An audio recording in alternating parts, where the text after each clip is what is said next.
Hello, welcome to Jason Cavness Experience. I'm your host, Jason Cavness. I'm also CEO and founder of Cavness HR.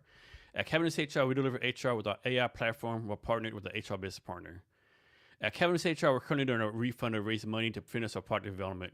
To learn more, click on one of the QR codes on the screen. Our guest today is Curt Maier. Curt, thanks for being here today. Really appreciate it. Glad to be here, Jason.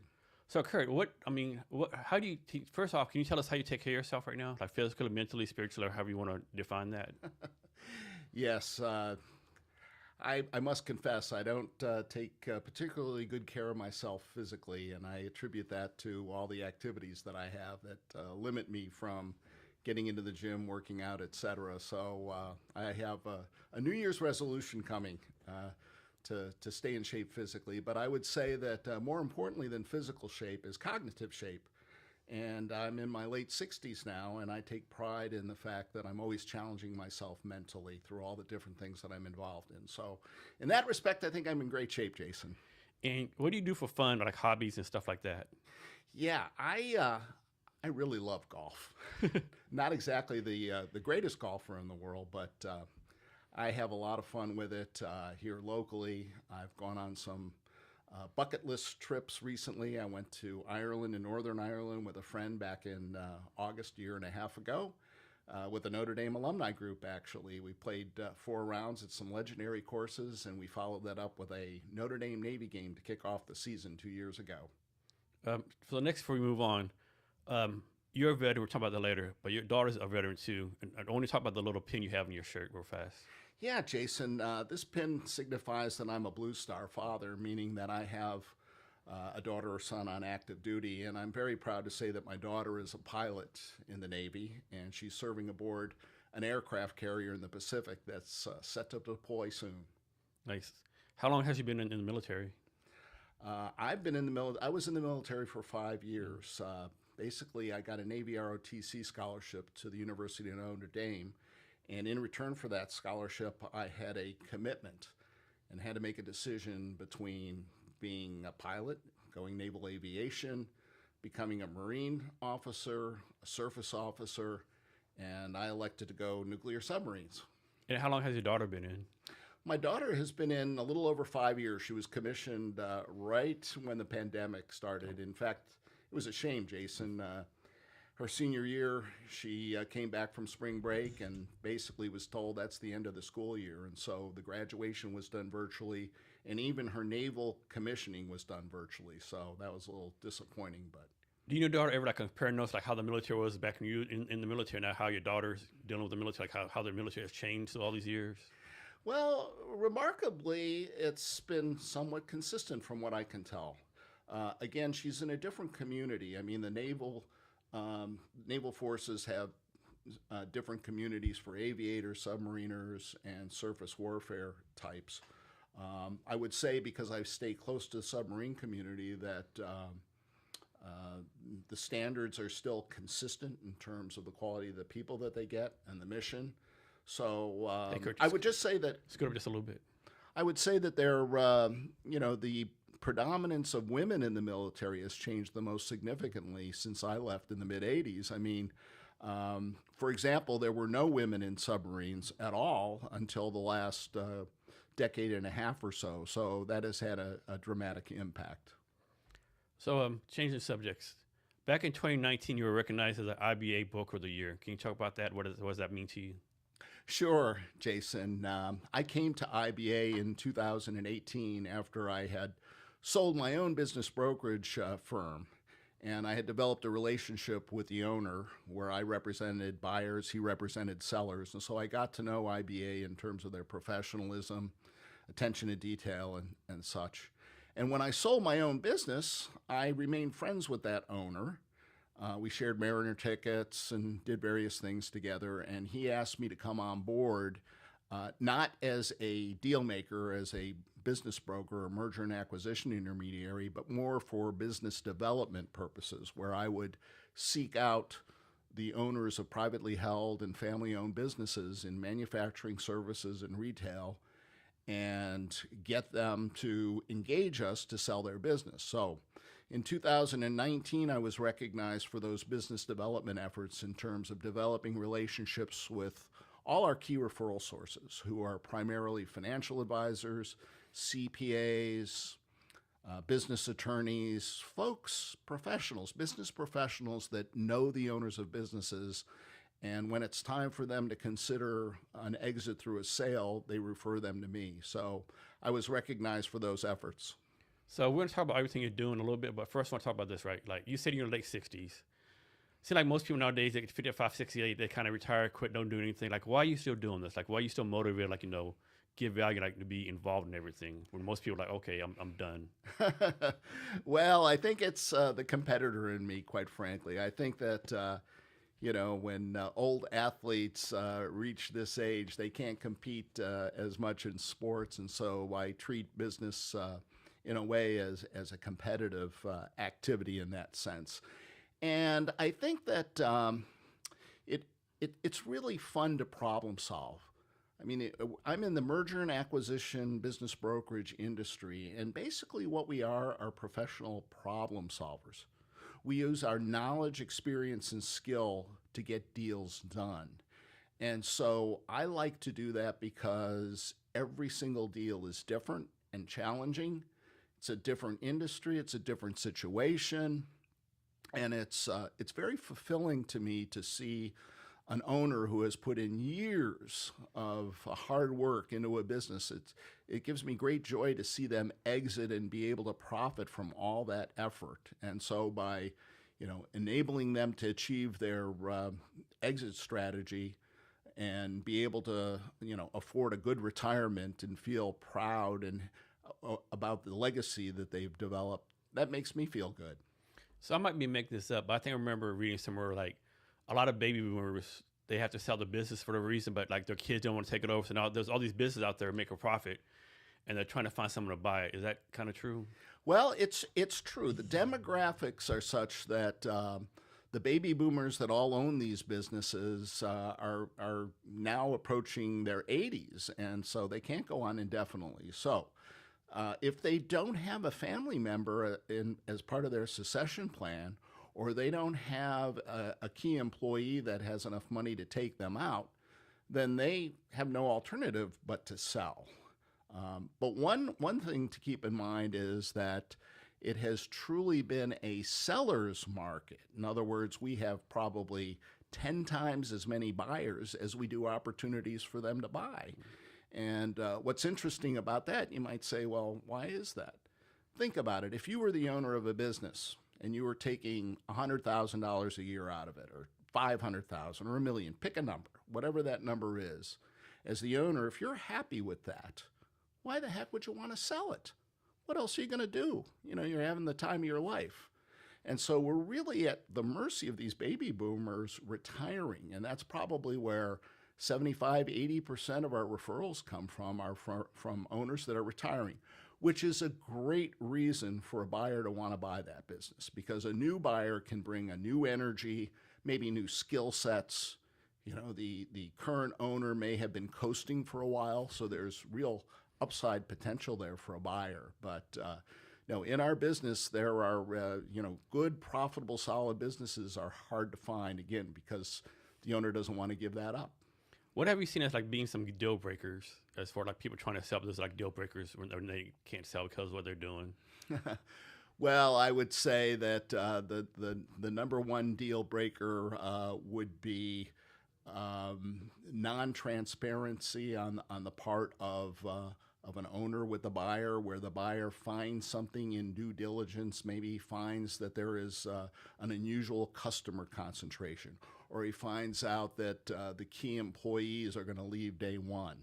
On the buy side, deal breakers are that the deal does not get funded by a bank or other funding institution, where both sides came upon agreement on price and terms, but the financing fell through and the deal cratered. But there are a myriad of reasons why deals fail. It's our job as business brokers to ensure that doesn't happen. And the way we do that is we're very selective in terms of the clients that we work with, the owners that we work with. We want to make sure that the books and records are clean, that the owner is transparent with us. It's kind of like client-attorney privilege there. We've got to know the good, the bad, the ugly, and we have to provide full disclosure to the buyer to ensure that the deal goes through smoothly. So I have to imagine the due diligence on both sides is pretty intensive, right? Can you give some detail like how intensive the due diligence is for both sides? Sure. I mean, it all depends on the complexity of the business, obviously. I mean, if you're talking about a straightforward sale of, let's say, a high-end restaurant, that's a little bit easier than perhaps a technology consulting company where there are all kinds of different customer types, some of which provide recurring revenue to the business, some of which are on a project basis. So, those issues in due diligence are to confirm the customer concentration, to confirm that the pricing that drives the revenue is there, and that's done by reviewing invoices and bank accounts and such. So, a lot of detailed due diligence, generally by somebody familiar with those details on the part of the buyer. So the buyer might engage a CPA firm, as an example, to complete that due diligence for them, just to make sure they're comfortable with all the facts that have been presented to them through the process. So often you do due diligence, and something comes up and you tell the person like, what's up? Like you didn't tell us it, right? You're not being kind of honest right now. You know we're going to find this, but why did you try to hide it? Well, certainly there should not be any intent to hide anything. I mean, there are reps and warranties that are in the purchase and sale agreement. So the owner, the seller, has to represent what he has in the proper light and warranty the products and services that are being sold to the buyer. So, generally the reps and warranties are laid out in the purchase and sale agreement. So next, you're a member of a lot of veteran organizations. Like, why do you belong to like veteran organizations? Like, what do you got out of it, and what do they provide to you? Oh, that's a great question. Given my nautical background in the Navy, before I came to Seattle, I was living in Allentown, Pennsylvania, the lovely Lehigh Valley, about an hour north of Philadelphia. And as such, there weren't as many fraternal organizations like the Navy League, the Navy Submarine League, United States Submarines Vets, etc. And when I moved here in 2007, I reunited with those organizations because they have booming chapters here and a lot of different activities. And the reason why I'm in so many is that each one has a different purpose and mission. For example, I belong to one national organization called the Naval Order of the United States, chapters throughout the country, including here in the Northwest. And I like them because they focus on the historical aspects of the Navy. So they'll celebrate major Navy days and celebrations throughout the year. For example, they'll celebrate the Battle of Midway in June every year, and Pearl Harbor Day in December and such. And they'll go into detail about all the different battles and strategies, et cetera. So it's more of a historical look. And then I look at some of these other organizations I'm part of, like the Navy League and the VFW, et cetera. They focus on the here and now.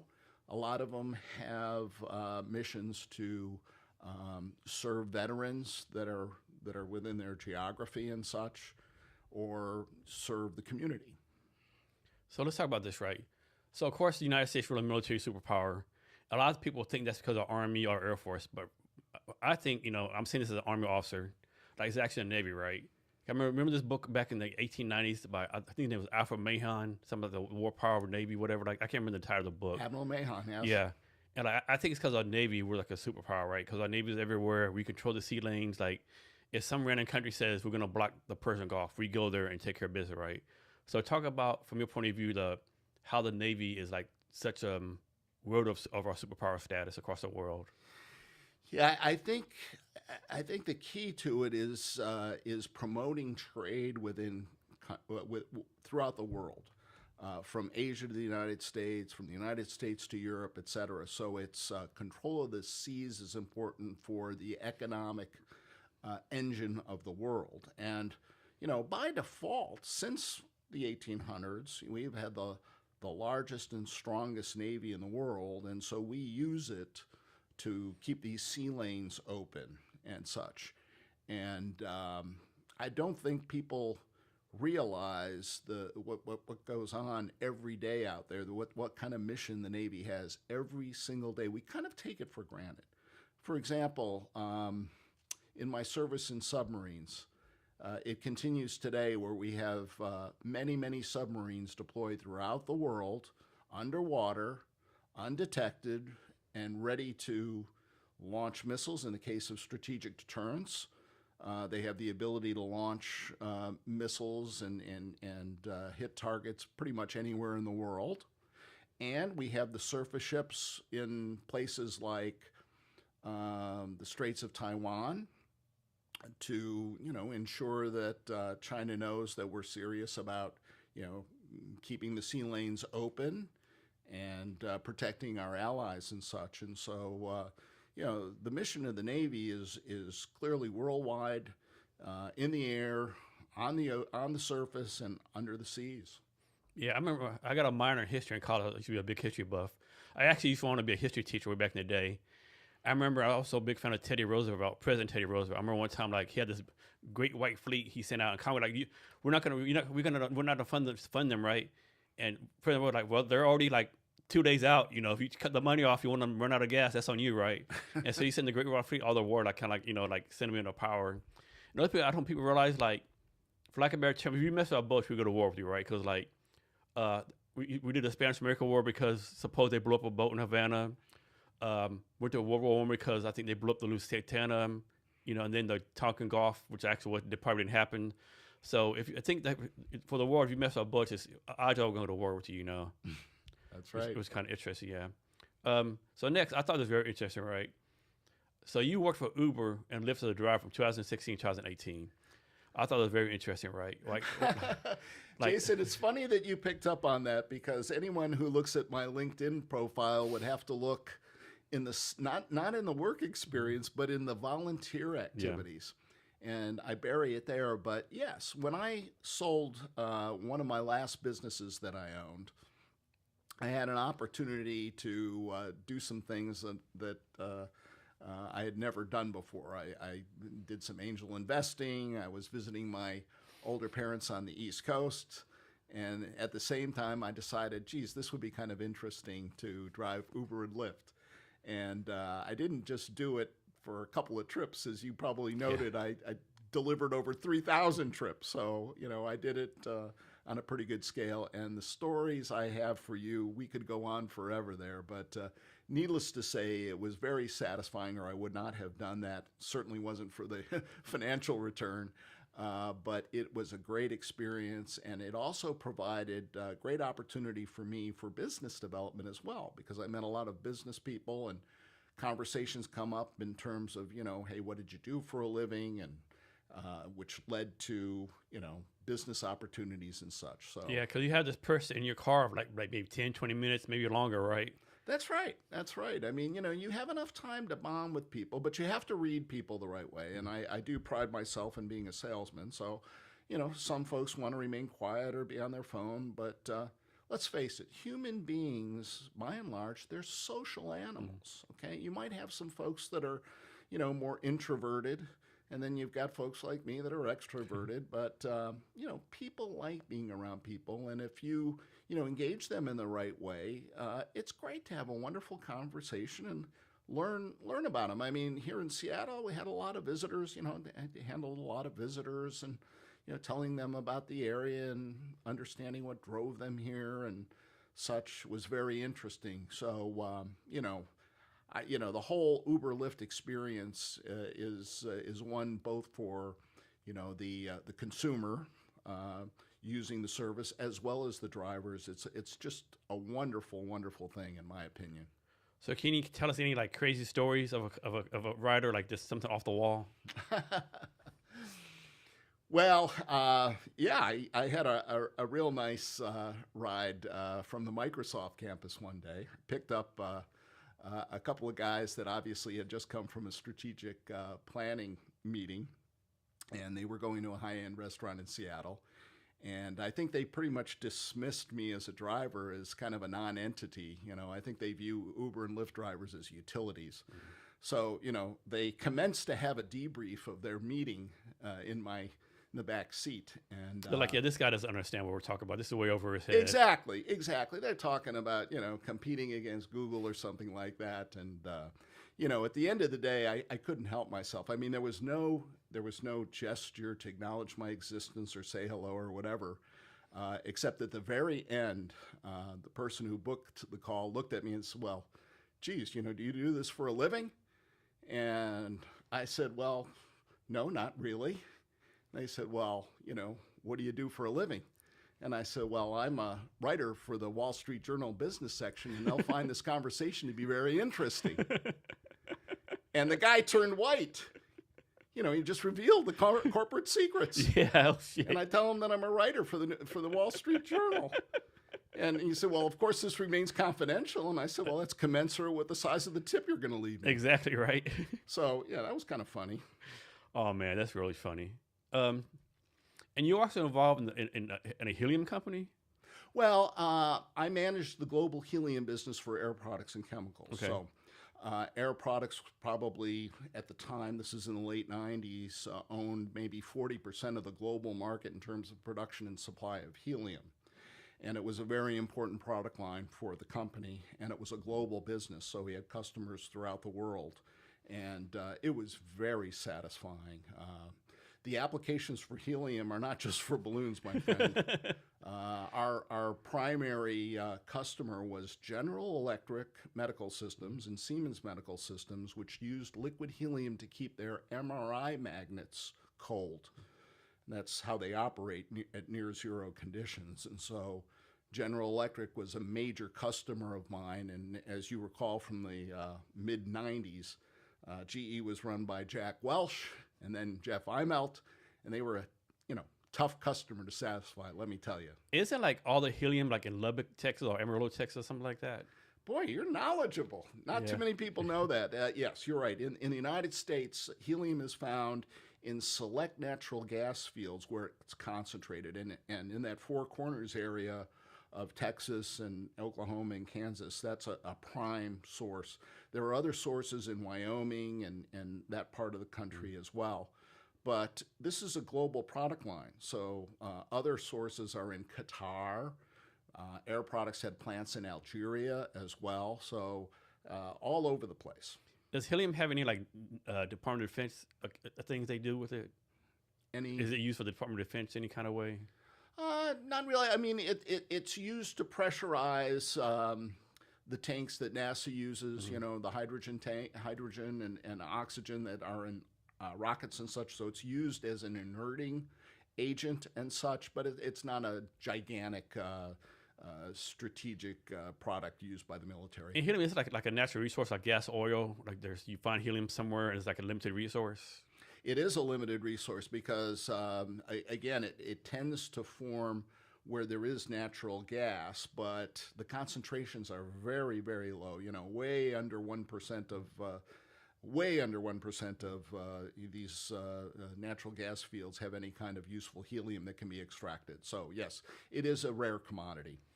So next, let's talk about I think it's called Service Disabled Veteran Business Certification from the SBA, and how veterans can compete for government contracts. Can you give us some advice on that?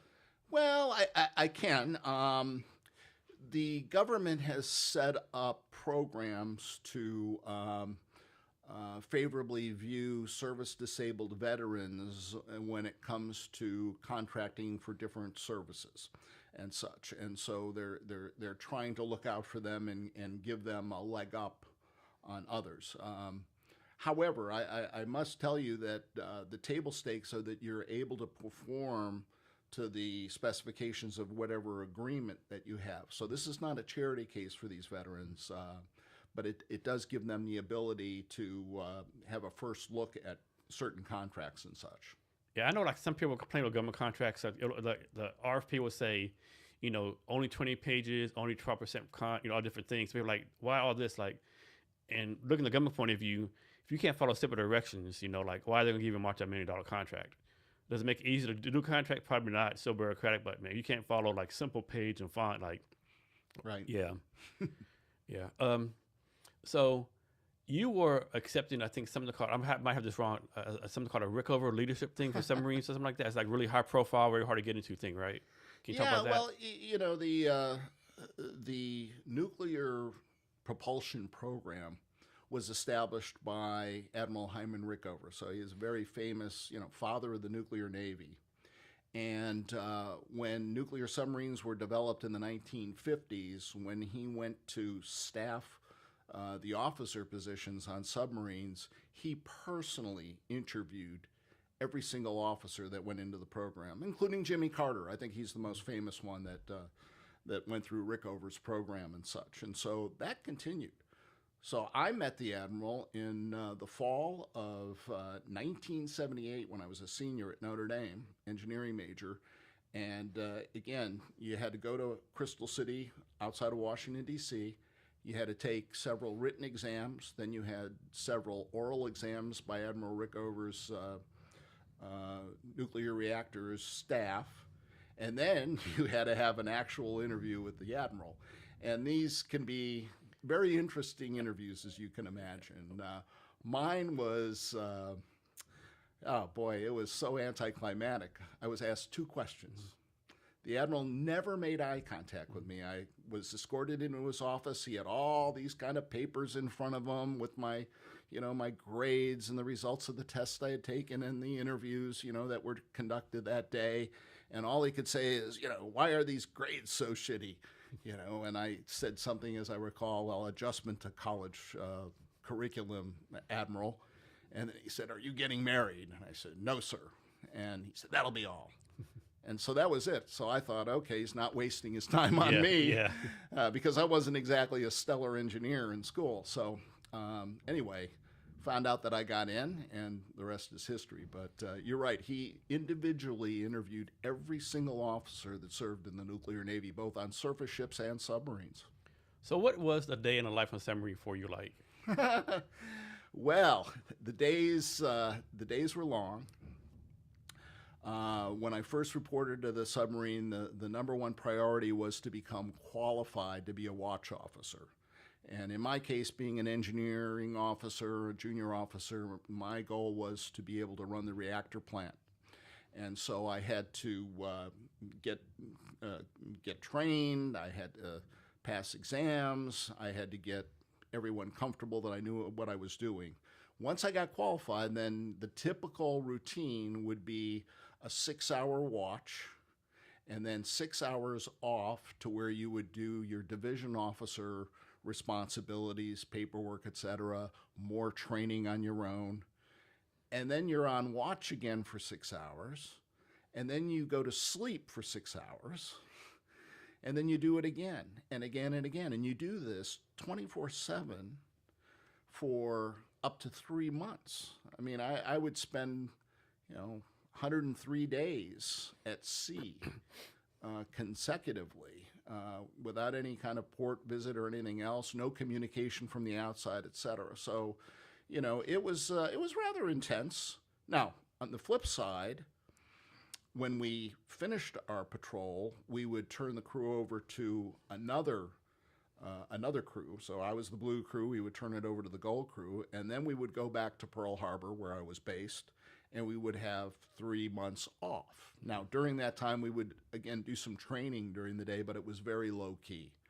So, half the time was stressful. You're out at sea, remote, away from family, friends, etc. The other part of the time was quite enjoyable. So I have to ask, the 3 months on the submarine, how do y'all keep from going like batshit crazy, right? Just like no fighting each other, like snapping at each other, right? That's a great question, and I can't ever recall of all the time that I spent at sea ever having a situation where somebody flipped out. And I attribute that to a couple of things. One is the selection process. So before you're accepted into submarines, there are certain standards to be met. There's a lot of training done before you get to the submarine. I was in Navy schools for a year and a half before I reported to my submarine. So if there was any indication of any kind of psychological Yeah, I have to guess problem, they did all kind of mental tests and like oh, psychological tests. it was one of these deals where, when you start a course of study, the instructor will say, look to the right, look to the left, one of you will be gone. It's a competitive thing where they'll, rank you from 1 to 100 in your class, and then, if you don't make it, then you're cut, and so your class goes from 100 down to eventually you graduate 60. So there's intense pressure to continue to stay in the program and stay up with the learning and such. And so I think that that molds your mind in terms of performance and such. But here's the reason why I don't think anybody went crazy, because you're so busy, as I described. Yeah. You're Every constantly minute on of the watch. day is like, taken care of. Right. There's And- like, we no downtime, no, you don't have 30 minutes off every day. They'll do something stupid, right? And you probably remember this, from your Army experience, in the sense that, these are all people that are in their early 20s. It's their first experience. They're told what to do when they do it, and they don't think about it. They don't let your mind wander, and so it's just nose to the grindstone and sacrifice for however long you're out at sea. I have to guess the nuclear submarine community has to be pretty small, right, compared to other communities. I'm guessing It is. I'm guessing there's not like tens of millions of people in it, right? Oh gosh, no. Like maybe. Gosh, no. That's a good question. I mean, in our community, there are probably a typical submarine would have. My submarine had maybe 13 officers and maybe 100 enlisted guys. So think about that now. I think we have something south of 50 submarines. So 50 times, if there's 15 officers, you're talking less than 1,000, Yeah. Officers operating out there. So, when you're looking at the total armed forces, and you're looking at 1 million people, or however many are in uniform these days, you're right. It's a very select group. So what kind of lessons did you learn from the submarine community that you use today for your business? Yes. It certainly formed the foundation of my success, I think, in this sense. First, attention to detail. I mean, everything that we did was by the book. Every procedure, every maintenance item, et cetera, was done in 100% compliance. So strict attention to detail was the word of the day, and I've carried that throughout my career in terms of making sure that every I is dotted and T is crossed, and just total accountability for what you're doing and such. I think the other major point was teamwork. So you're on this submarine, and everybody has a stake in the success. I mean, it could be the lowest level enlisted guy who, has to do their job, or bad stuff could happen. So it's not just the officers; it's every member of the crew. And in fact, I really felt that it was a family atmosphere in that regard. I mean, there was respect, for rank, et cetera, and position, but there was a deep respect that everybody had to do their job. And so I think I've carried that throughout my career as well, in terms of, there's no I in team, right? It's the team that makes you successful, whether it's in the military or it's in, the industry and private companies, et cetera. So that's one thing I definitely think the military does not get enough credit for. Like in the military, you might be like an E4 second lieutenant. You have so much responsibility, right? So much stuff you do. Where, if you're a college grad, you go to work for some random company that might make coffee or whatever. But you're a second lieutenant in the military, like you're in charge of like responsible for stuff, right? You E4, you're responsible for stuff. So you can talk about how the military kind of thrust this leadership stuff on you. Yeah, as a matter of fact, Jason, I personally think that it should be a requirement that everybody either serve in the military or serve in some kind of civil capacity in a team situation, for that reason, to drum in what accountability is, responsibility and such at a young age. And so, certainly the military does that. And, I think you look at the people that come out of the military, and you look at how successful that they are in private industry, and it's because of this, thrusting, as you said, of responsibility and pressure on you at a relatively young age. And how long have you been in the Seattle area? Been in the Seattle area for 18 years now. All right, so talk about this, right? Maybe this is me, right? Like, it's not like a lot of, people in Seattle, they're kind of surprised at how big of a presence the military has, right? Like, it seems like they don't know, like, there's like Bremerton, Fort Lewis, McCord, Whidbey Island. Like, kind of taking some by surprise. Like, how you surprised, right? Like, I never understood that. Yeah, it is surprising. So, there's 8 million people in this state. Mm-hmm. Well, guess what? There are about, best estimate, about 750,000 veterans. Mm-hmm. Okay, either, the 50 to 60 to 70 on active duty or those that have served. That's a huge portion. And that's not even counting the military spouses, military dependents, exactly, government contractors. Exactly. And so, and these bases are significant. JBLM is the largest base on the West Coast. Yep. Yeah, largest Army and Air Force base on the West Coast. I think it's number 3. I think either it's like Hood, Bragg, and then us, McCord. I'm pretty sure, yeah. Yeah, so I mean, it's significant. And then on the Navy side, my God, we've got Naval Air Station Whidbey Island. Yep. We've got the submarine base at Bangor and the shipyard at Puget Sound and the naval station at Everett. I mean, that's a significant amount of naval There's another forces. one. I can't think of the name, but it's above Bremerton. But basically, where they do all the experimental future weapons. Keyport, yes. Keyport, yeah. Mm-hmm. Keyport. That's like, I don't know. I don't even thought about this, but if waters break out with Russia or China, we're done. Like, I don't think. The good news is that if a war broke out, you want to go in the first wave. Yeah, we'd be. We'd be in the first wave. We have big targets on us due to all this military. If nothing else, just for Boeing being here, right? Exactly. Yeah. Exactly. So yeah, we were like this. Yeah. So yeah, I don't want people to think about that. Talk about some lessons you've learned from selling like over 4,000 businesses at IBA. Yeah. So in our business, in selling businesses, probably the key component to a successful sale is having the professional knowledge, experience, and skill to get it done. So when you do that many transactions across all these industries, you learn each time. And so by doing that many transactions, you can anticipate what the potential problems are going to be and such. And so, the sheer volume of transactions has made IBA the market leader. So we're actually the oldest merger and acquisition business brokerage firm in the Northwest. We've been around for 50 years. This is our 50th anniversary. And we're the largest. We have almost 20 brokers now working different industries in manufacturing and services and retail and franchise resale. So, do you have like a preferred industry you want to work with? I personally don't, and that's because I've really enjoyed the variety of industries. It can be, you could be selling a high-end restaurant one day and then a medical staffing business the next, and then a distillery, or a cabinetry company, or an HVAC firm. So there's such a variety. Now, what we do at IBA, though, is that with that many brokers on the team, when we have, let's say, an automotive business that wants to be sold, we'll tend to go to a broker that has sold those in the past or has owned an automotive business. So we tend to have some degree of specialization within our group, but all are capable of selling any business. At the end of the day, what you're really selling, Jason, you're selling a cash flow.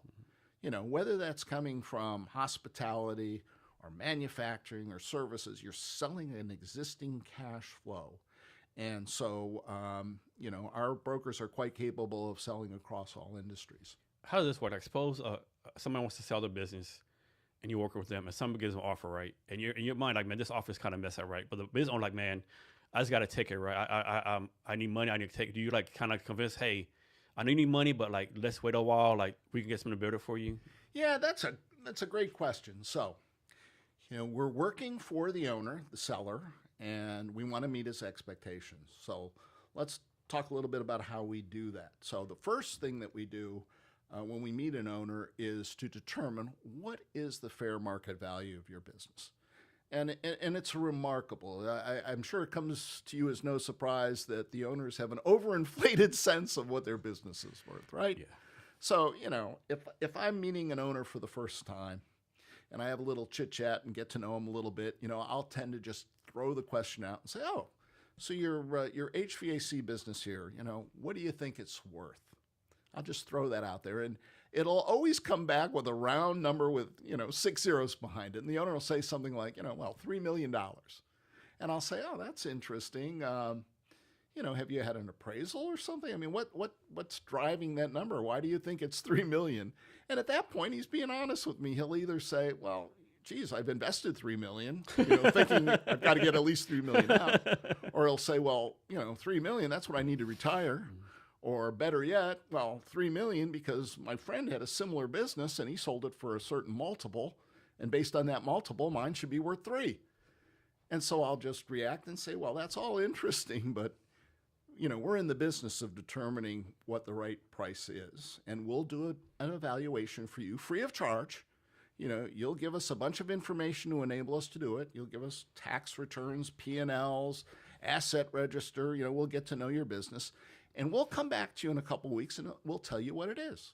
So let's use this as an example. So he gives us this information and we come back and we tell him, we've done this evaluation and here's how we've evaluated it. And we show him all the different models that we use to determine what that value is. And we say to him, we think your business is worth between 2.4 and 2.5 million, okay? Not the 3 million. So the owner, will say one of two things. They'll either say, oh, okay, I understand that. I believe in it. Okay, how do I engage you and let's go. But if he says, well, geez, I really like you guys, but, I want 3 million, we tell them at that point that, well, if you want 3 million, then you need to make it 3 million. You need to run it better or more profitably and increase the value. And then we'll sell it for 3 million. But we're not going to take it to the market now because it's a waste of time. Okay? And it's not because of our selling skills. We could sell ice to the Eskimos. I mean, we could find a buyer and convince them to buy it for 3 million, but they would never get it funded. And you're not just selling a buyer in our business, you're selling his team. And the team consists of an attorney on his side that's going to have issues, a CPA perhaps, and certainly the lending source who's not going to, allow that buyer to be overextended.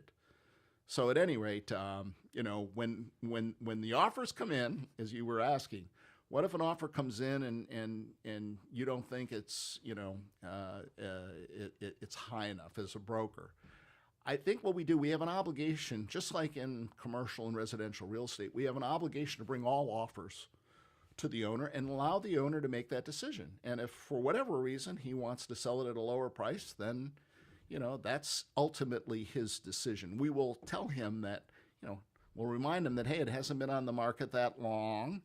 And, we have confidence that offers will be coming, et cetera. But ultimately, it's their decision to make. And at the end of the day, we'll get paid, if he sells it even at the lower price.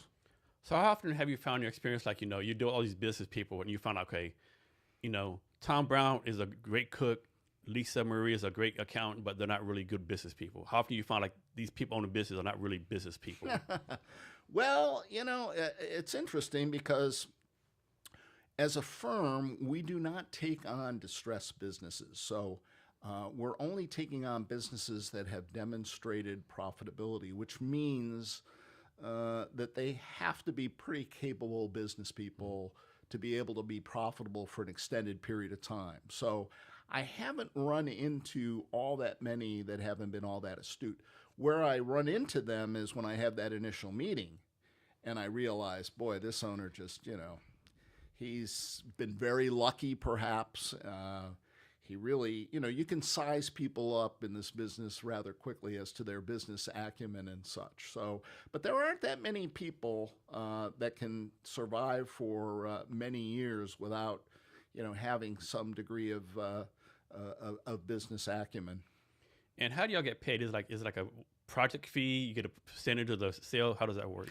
Yeah, the way we get paid is a commission in terms of a percentage of the final selling price. So if a business sells for $1 million, our commission would be something like 10%. So 10% of $1 million is 100 grand. Now you might say, my God, 10%, it seems high. Get this reaction all the time from owners. They react and say, well, real estate brokers get 6%. That's what everybody, has in their mind, is that 6% is the appropriate number. They don't realize that this is a different animal, that selling a business is much more complicated. You're not selling a physical asset. You're selling intangible goodwill value. Sometimes you're selling future value. If it's a business that's growing and has growth characteristics and such. And so it's like any profession, Jason. It's like an attorney.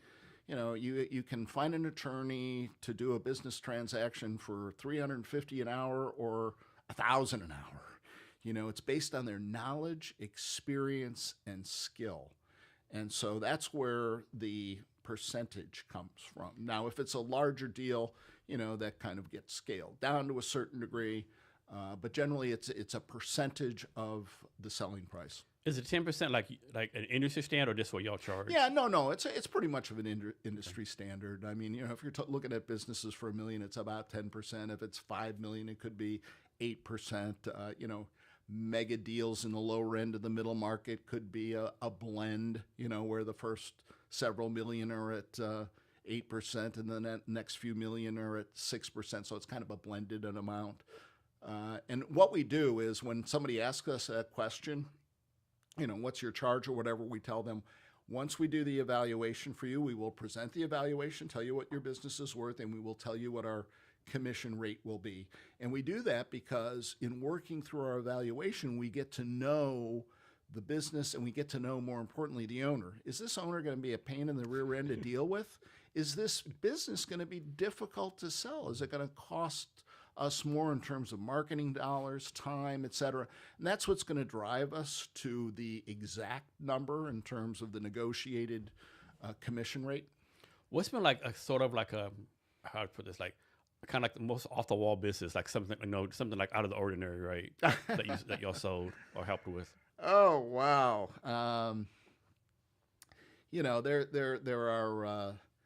There are I don't know, weird kind of novelty hardware stores that have been weird.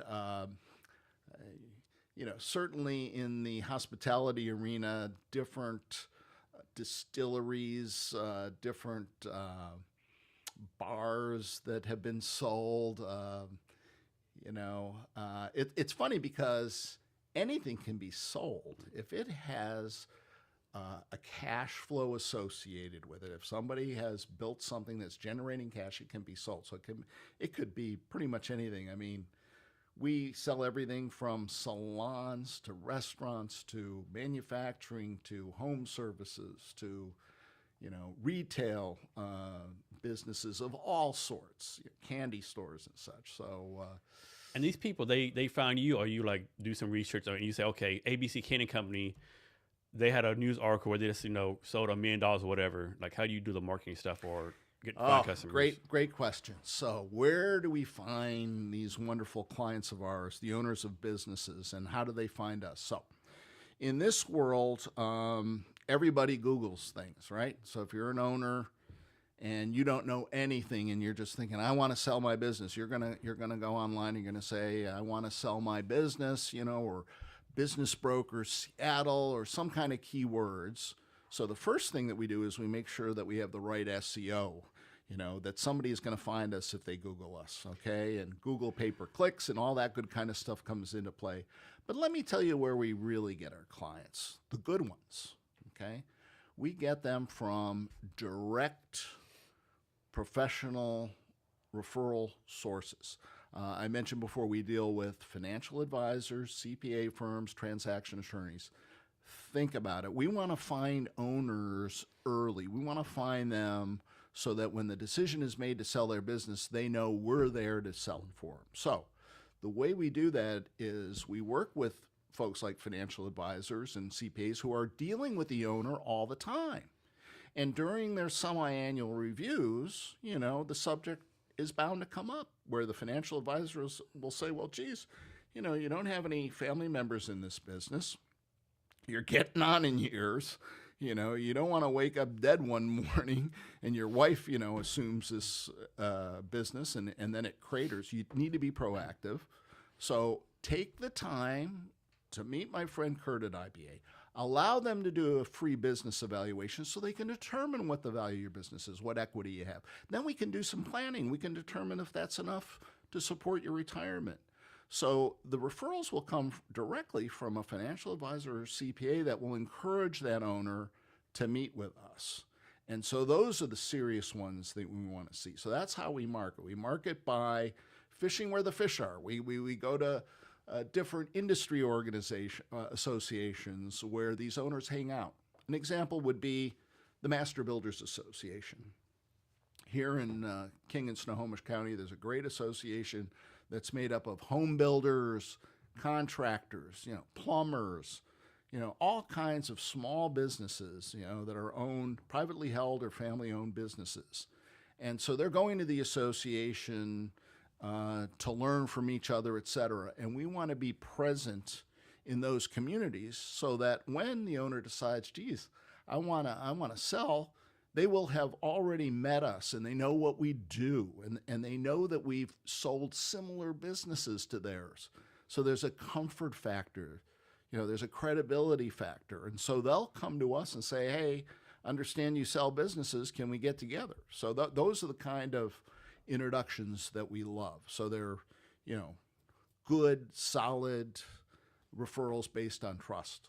So I know this is different each time, but on average, like the first day to like the end of the process, how long does that process usually take? Great question. So in the typical scenario, when we have our introductory meeting with the owner and we talk to them about our process, about how we're going to do the evaluation of their business, how we're going to find the buyer, et cetera, our goal in that meeting is to get them comfortable enough for them to share their numbers with us and for us to do the business evaluation. So from that meeting to when the evaluation is done is typically 2 weeks. And then maybe it's another week or so for that owner to decide to engage us. And then from that point to when it's sold can range from 3 to 12 months. In this market, it's more like 3 to 6 months because there's such demand for profitable businesses and such that once we bring something to market, it goes. But the typical time frame is 3 to 9 months, something like that. So it's not something that's going to happen immediately. No. And do like other business owners buy business, or you find like you have like private equity firms buying these businesses, or is like a good mix? Yeah, well, there's a number of different buyers that come to us. So the first would be a high net worth individual. So think of the layoffs here in Seattle now at Amazon. I must have spoken to at least a dozen people from Amazon in the last week, all looking for the same thing. They want to replace their $400,000 or $500,000, salary with owning a business. And believe you me, they have the money to do it. I mean, the 401ks of all our friends here at Amazon, Microsoft. I mean, they got laid off, but keep it real, right? You're not, it ain't like you got laid off from a minimum wage job, like exactly, exactly. But what they're coming to the conclusion of is that everybody is laying off in tech here right now. Mm-hmm. So it's not just Amazon, but it's Microsoft and Google, et cetera. And guess what? They're not gonna immediately replace their income. No. And they're coming to the realization that even if they could, they don't want to work for the man anymore. I mean, they want to go off on their own. They want to control their own life. They have, obviously they're sharp people. They've done well, with these companies, and now they want to use that experience and do their own thing. So they'll come to us and say, we want a business, that's throwing off $300,000, $400,000, $500,000 a year. And, and typically they don't want to, work so hard anymore, so they want to be passive owners. They want some kind of management structure in there so that they're not having to open the doors every day and such. So that's the one type, the high net worth individual. The next type is, you mentioned private equity. private equity typically would not look at smaller businesses under, let's say, $1 million in EBITDA. But nowadays, they're going to lower and lower thresholds. And the reason why is they have a lot of white powder. They have a lot of money on hand to invest. And so they're looking at these private placements as, a good place to put that money to work because the returns can be significant. If you have a good profitable business, the returns are there. So you've got the high net worth individuals, you have private equity, you have search fund buyers. These are newly minted MBAs who then find some investors that will fund the acquisition, and the young MBA will be the CEO of the company, but they'll have an advisory team behind them to back them up and hopefully take an underperforming business and take it to a whole nother level. And then finally, there's the competition. I mean, there are always companies looking to grow through acquisition. So our job as the intermediary for the owner is to, pit all of these folks against each other, right? I mean, we want to extract as many offers as we can so that that owner can make the decision as to what's most important to them. Certainly price and term is important, but the legacy is important. And if the owner has a choice of selling to a private equity firm or an individual that he thinks is going to take care of his customers, his clients, his suppliers better, then that's his decision. I mean, it's totally up to the owner to make that decision. Can you explain EBITDA? I think most people hear the term EBITDA and their eyes glaze over. Like, man, that's like Yeah. learning Greek or reading hieroglyphics. Right? Can you give it a big view of that? Yeah, no, I mean, it's earnings before interest and taxes and amortization is the technical term. But basically, think of it as the cash flow, the actual cash that's coming into your pocket at any given time. Because you can replace, a new buyer can come in and not have any interest, okay? And of course, the taxes are determined by, the tax position of the owner. So it's really the free cash flow of the business. And more importantly than EBITDA, another term that's used is SDE, or seller's discretionary earnings. Again, that would be the profitability of the business less any discretionary expenses. So for example, if the owner had a very expensive car that he ran through the business, that another buyer would not run through it. It's extra cash here that makes the business more valuable when you account for it that way. So think of it as the real cash flow of the business. Cash is king. So what happened in this situation? Like, suppose Tom Brown sells a business. He's happy with everything. He's like, man, you got more money he thought he'd get. 3 months later, he calls you, Curt, I made the biggest mistake ever. Like, I missed the business. I want to buy it back. Well, that's called seller's remorse. We talk about buyer's remorse. If somebody buys something and it doesn't work out and they want to give it back, of course, that never happens. But in the case of seller's remorse, that does happen. Owners don't realize that they're going to miss the business. And so what ends up happening is they'll call us and they'll say, well, do you have another business similar to that, for me to potentially buy and maybe grow? And so, yes, we do see folks do that. And we do see owners wanting to sell their business because they just kind of get burned out in that industry, but they like, owning a business. So they might sell a business and then buy something in a different industry. So real quick, tell us your Joe Montana basketball playing story.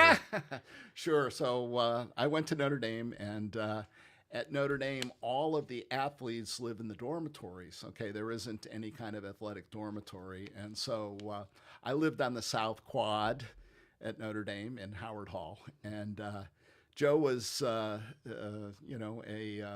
classmate, class of 79, and was living in Fisher Hall.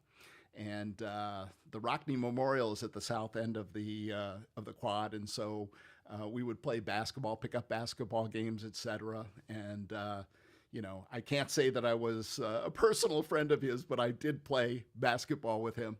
And he also played bookstore basketball every year at tournament and such. And so, at any rate, I had a picture of Joe and I my sophomore year, and come 2010 here. So we graduated in 1979. 2010, his son Nick and his team from Southern California at Oaks Christian High School came up here to play a game against Skyline. And on that team, on Montana's team, was Will Smith, the actor's son's son was on it, as well as Wayne Gretzky's son. Oh, wow. So a star-studded group.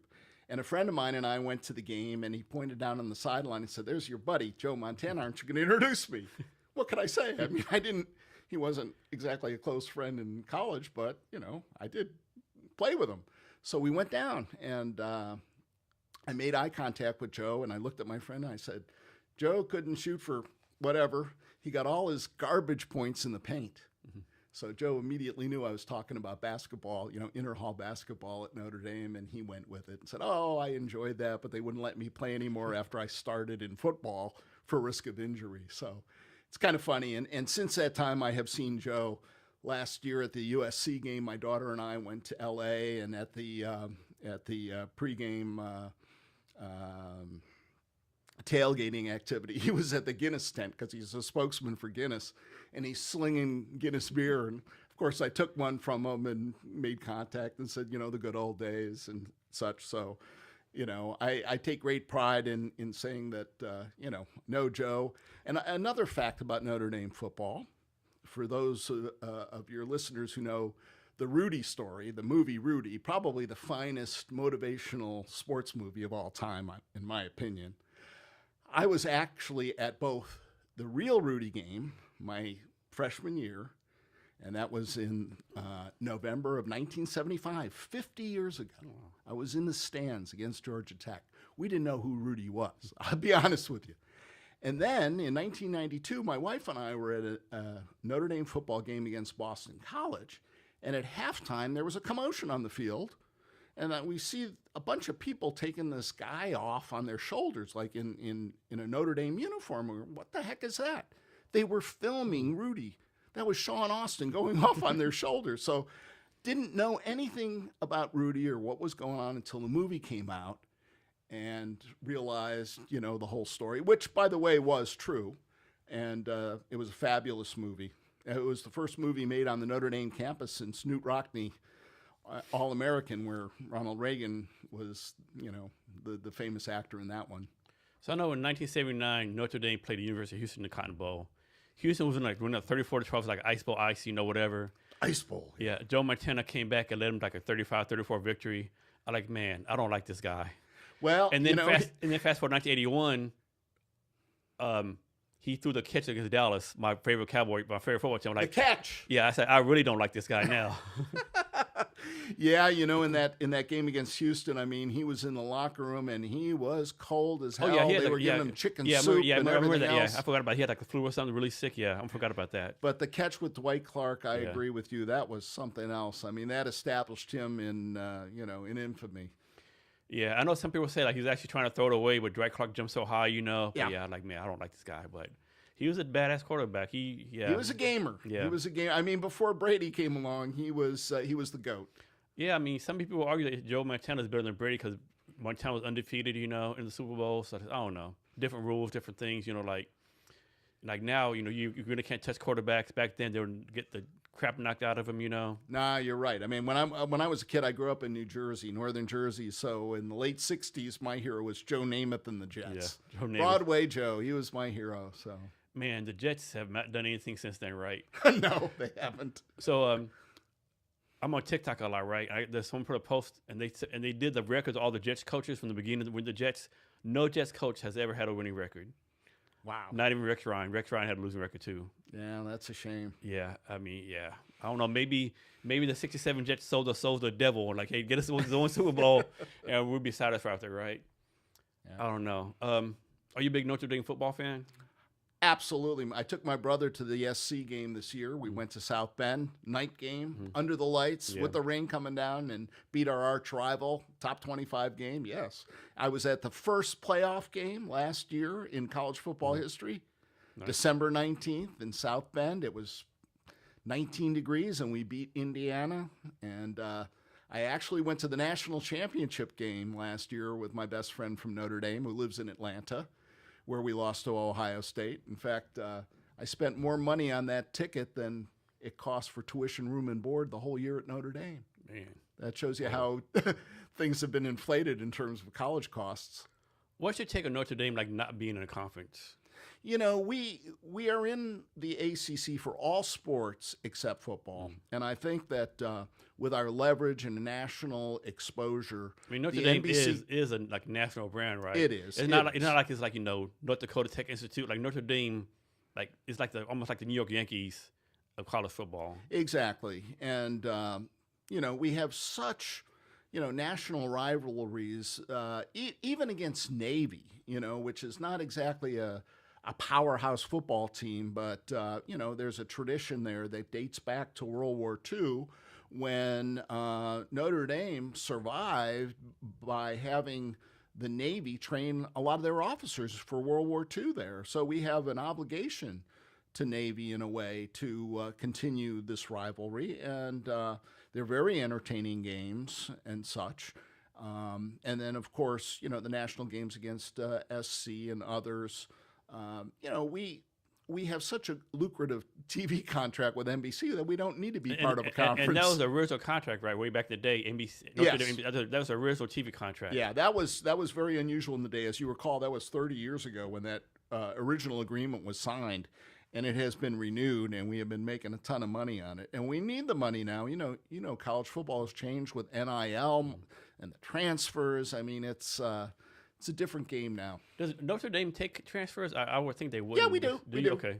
Yeah, in fact, a couple of our past quarterbacks, last year's quarterback, Riley Leonard, was a transfer from Duke, and before that, Jack Cohn from Wisconsin, and before that, Sam Hartman from Wake Forest. So we've plugged people in.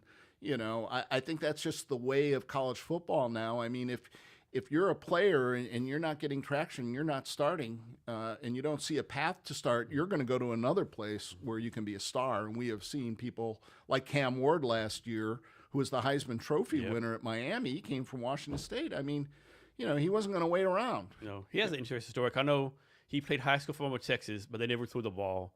So he went to Incarnate Ward, and then from Incarnate Ward in San Antonio, Texas, a real small college, so Washington State to Miami, no more draft picks. So it's like, that's people like, you know, you don't know what your path's going to be, right? That's right. One thing that gets me, like, I'm not a Notre Dame football fan, but I always, like, kind of create that piece of Notre Dame plays weak schedules. Like, but, like, y'all play, like, Stanford, South Carolina, Michigan, Clemson, all these schools that we're like, it's not Notre Dame's fault. The school might suck that year, right? Right. Like, some years, like, it's good, some years it's bad. I never got the criticism Notre Dame gets for having a weak schedule. Yeah, I mean, the thing about it is these schedules are set like 10 years in advance. Yeah. For example, we've had Alabama on our schedule for a home and home that happens, I think it's next year. Mm-hmm. So 26 and 27 is a home and, you going to that and game? away for you going to that game, aren't you? I mean, I go to a lot of games. I don't know. That would be a good one to go to Tuscaloosa or South Bend for. I know, and like this year, Notre Dame, they lost to Texas A&M like a last second play. Texas A&M's like number 3 in the nation. They lost to Miami like last second. You know, they're like doing good. So the two losses are like high quality losses. It ain't like they lost to you know Colorado State or nothing like that. Exactly. You know? And I know this blew out Pittsburgh. I mean, Notre Dame will get in. I'm sure. So changing the subject real fast. From your point of view, how can veterans leverage their background being a veteran to succeed in being a business owner or entrepreneurship? Well, certainly the key to success for any business owner is being able to execute a business plan, and that's what veterans do well. They execute. They're executors. So you give them a task to do, and they're going to get it done. In fact, veterans represent maybe less than 10% of the population. They represent 15 to 20% of the franchisees out there. We're talking about not just food franchises, but service franchises and such. So franchisors are smart. They're looking for business owners that can execute, and so they choose veterans to be able to do that. And a follow-up question. So it's on your LinkedIn where it has like IBAs helping like military veterans get franchises. Can you talk about that? Yeah, absolutely. So what we do with veterans and what I did when I had my own business is that I would spend time at the transition assistance programs at these bases for transitioning veterans. They're getting out of the service and they're going into into the civilian world. And at the end of the day, Jason, they got to put food on the table. So most of them end up being employees, at Boeing or any other company. But some of them will go to school to get advanced education and such. But then others are appropriate to be small business owners, entrepreneurs. So I will share with them what being a franchise owner is and what an existing business owner is, and I will encourage them to do that. Yeah. Are you the key? I'll keep on talking. Okay. Be right back. Yeah, here. Let me give you the key. I don't know why it's going, man. I just went. No worries. Thank you. So Kurt's going to take a break real fast. Okay. What I have you on here, or here at Cabinets HR, don't forget we're doing a refunder for Cabinets HR. We're partnering with Tech Bank, a Vietnam software development firm. As I'm sure most of you know, I've been to Vietnam 3 times, have pretty deep relationships over there. And so right now we're doing a fundraiser and refunder. For more information, just click on the QR codes. Also on Saturday, I'm pitching Cabinets HR at the Dream Ventures event in Seattle. Evan Apostle runs it. I believe it's a Seattle Labor Temple place, so be sure to check that out. Also, always looking for great podcast guests to tell the story here on the podcast. Other things I'm working on, I'm also like a brand ambassador, investment fellow for Earth VC. At Earth VC, they're out of Vietnam. That's actually where I did my podcast at in Vietnam this last year. I did 18 in-person podcasts there. And so they invest in deep tech, like quantum computing, future, like not future work, but like all kind of environmental stuff. And so they're looking to do more investments in the United States. So they invest anywhere from $200,000 to $1 million in your business. And a couple of the biggest requirements, you need a minimum of $200,000 ARR. And someone has to be very technical. Like you can't outsource your tech. You have to be like very intensive tech people on your team for that. So those things, some of the things I'm working on. Cool. Thank you, sir. So next, I think you recently did an event called Craft Your Best Exit event. Yes. So what we do for business owners is we put on public events where we share with them how this whole evolution will occur as far as selling the business and exiting. And so in addition to ourselves as the merger and acquisition business brokerage expert, we will bring in additional collaborative partners that will assist the owner. It could involve, and in this case it involved a financial advisory firm, a CPA firm, and a transactional attorney. And so what we do is we basically put those resources together so that when the owner is ready to sell, he's got a team in place that can support him. Not only us, we're the deal maker, we're the quarterback, but we're not attorneys, we're not CPAs. We stay in our lane and we do what we do best, which is, again, like I said earlier, problem solvers, negotiators, and such. But the experts in tax mitigation to, minimize the amount of taxes that are paid at closing is almost as important as us getting the best price, because it's really what the owner keeps in his pocket that's most important, not the selling price. So these kind of events just familiarize owners with what the process is.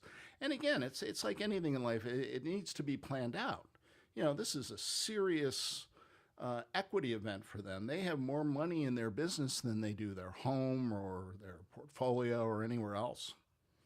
So what was, from your experience, what was harder, running a submarine reactor or running a business? Wow. Well, I would say that running a business is much more difficult than running the reactor plant on a submarine. And I say that because on a submarine, you have all these detailed procedures, you have highly competent operators, et cetera, and you have the world's finest equipment, paid for by the taxpayers, et cetera. So, although there are challenges in running a reactor at sea, I would say all of the complexity of a business trumps that. You don't have control of the market in a business. Your market could change on you. Your employees, could change. Your key employees could leave. Your key clients could leave. Your supply chain could be interrupted like it was during COVID. I mean, there are so many variables in running a business. You have to take your hat off to people who run successful businesses. And yet they're deemed, sometimes they're deemed as villains, because they're profitable. Well, they're successful. And by being successful, that means they provide for their employees. They pay taxes, which enables economies to work and governments to be funded. Yet so many times business owners are vilified. So what you do, does like the person in government really matter? Like, like Katie Wilson got elected here, Seattle mayor. Like, does it matter like who's in government, like whether mayor, city, senate, president? Does that really matter in the big scheme of things? Oh, what you do? Jason, you're gonna get me going here, my friend. Yes, it does. We live here in Washington State, and in my opinion, we have a very, very incompetent government, state government. And it's attributable to the fact that the people that we elect to represent us in Olympia don't have a clue. And I'm serious. I mean, you look at the tax structure here in the state, it is unbelievable. I mean, that's the news of the day, is how our taxes are going up every time you turn around, And what is the reason for it? Our concern about climate change? I mean, our fuel tax? Give me a break. I mean, all this money that's spent in an inefficient manner on sound transit? Are you kidding me? Look at how many people are in these, light rail cars or whatever. So, what we're doing is we're hurting businesses, Jason, by having incompetence in government. We're driving wealthy individuals who don't want to have their whole estates taken away from them with these unbelievable estate taxes that they're putting on, because we don't have a state income tax, so they're figuring out other ways to tax us. So, high net worth individuals are leaving. The most notable, of course, is Bezos, but, there's a quiet exodus. What I don't understand is like how we have all these high taxes here, but yet there's a deficit in all these governments, all these things. Like, how do you have this deficit of billions of dollars, but we have the highest taxes? Make it make sense. Well, we have a deficit because our government doesn't know how to manage a budget. And why don't they know how to run a budget? Do you realize less than 44% of our state reps and state senators actually own a home? Okay, I did not know that. Look at Katie.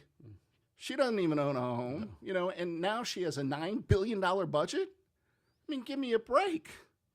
Give me a break. So what's happening is you have these people in Olympia that have no business acumen, and they're tasked with, managing budgets, and they tend to spend in an inefficient manner. They tend to spend on things that aren't important, not invest in infrastructure, et cetera, and we're surprised. So, one thing we have what it boils down to is I think it goes all the way back to the education system that we have in this state.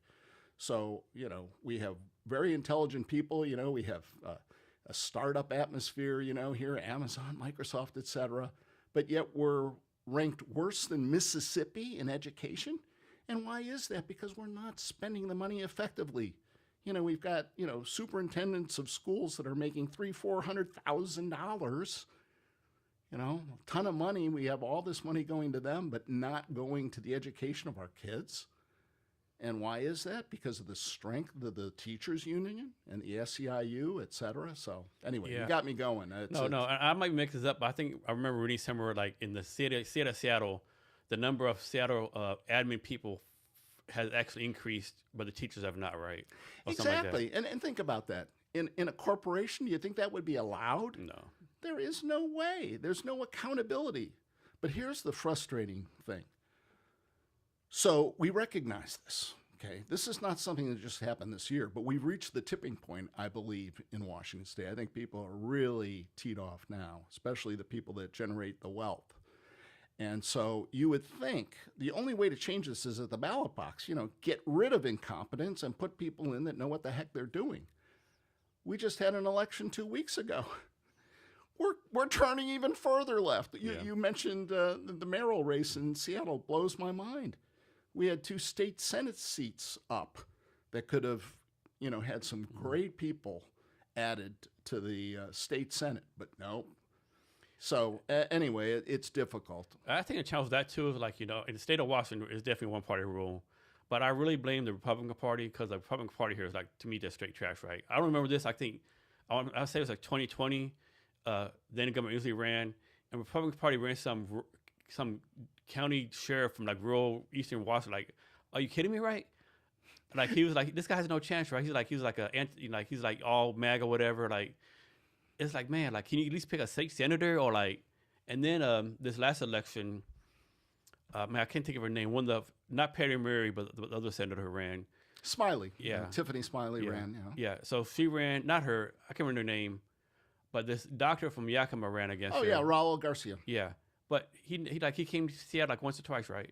You're not going to win the state of Washington campaign in Seattle, I don't think, right? I just think the Republican Party just I don't know. Well, it is a challenge to find good, capable candidates and think about it. I mean, it's a shame because when you do become a candidate, you become a target, whether you're on the left or the right. I mean, this society is all screwed up in that respect, I mean, when you agree to run, you open yourself up to everything. I mean, that's why I would never run for office. Yeah, they me would, neither. Yeah. They would find some. Well, they won. They won. They would find something I said, 2 decades ago, and use it as, why I shouldn't be electable. Yeah, so politics is definitely a dirty game. It's it is a very dirty game. It's a tough game, but boy, it's important. Yeah. So I have a good friend. She ran for DuPont City Council maybe 8-9 years ago, and she's telling me she had her and her husband got divorced maybe 10 years ago. She told me that her husband called her, hey, just so you know, somebody called me asking for dirt on you. I'm like, for DuPont City Council, a city of 10,000? So I can't imagine what goes on higher levels, right? Exactly. Yeah, I don't know. It's I don't know. The quality of candidates running is I don't know, right? We have to do better. I don't know how it's going to work like that. One thing that does give me kind of hope with Katie Wilson, in fact, she said a few times, if a program is not doing what it's supposed to do, we're going to shut it down. Well, usually most people are okay, the program's going to run forever, right? So it does mean some hope. She says, hey, we put money in a program, it doesn't do what it's supposed to do, we're going to shut it down. If it happens, who knows, right? Well, the key is she's got to surround herself with some smart people. I mean, think about it. In business or in government, I mean, if you're the leader of a team, you want to surround yourself with people that are even smarter than you. You want to check your ego at the door and say, I want the most competent police chief as an example, or budget director, or what have you. So hopefully, as she puts her group together, she'll have some really competent people, and she'll follow through with some of the things that she said. So yeah, I think the challenge here is going to be on one side, how do you support all the voters who put in office, right, with the reality of the officer, right? Because all the stuff she wants to do, maybe she can do, maybe she can't. But when the reality of the officer comes in, the money, all the kind of stuff, So how do you placate her base? Say, hey, I know you voted for me, but I give some time, right? How does she do that? And of course, I think some people are going to try to take advantage of her, hey, I've been city government 20 years, do it like this, right? She'd be okay, or maybe I don't know, right? We have nothing to base off what she's going to do versus her past, whatever, All right. Really definitely interesting times, right? I mean, Seattle's socialist mayor, New York City socialist mayor. I think I read today the new mayor of New York City is actually going to the White House today or tomorrow to meet with President Trump.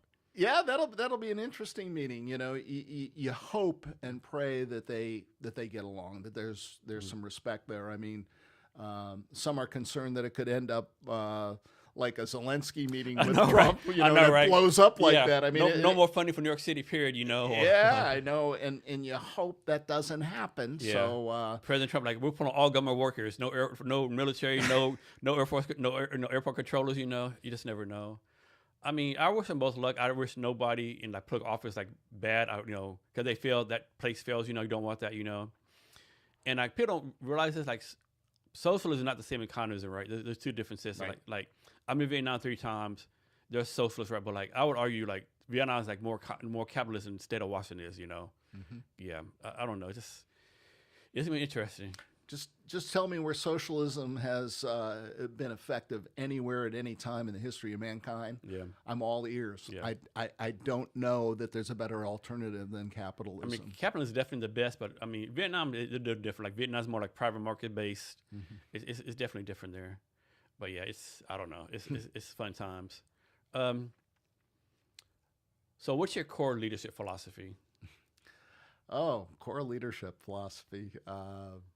I would say lead by example. Okay, the the term walk the talk is not trite in my opinion. I mean, if you're telling people what to do, you should lead by example, and there shouldn't be anybody that is working any harder than you are as the leader.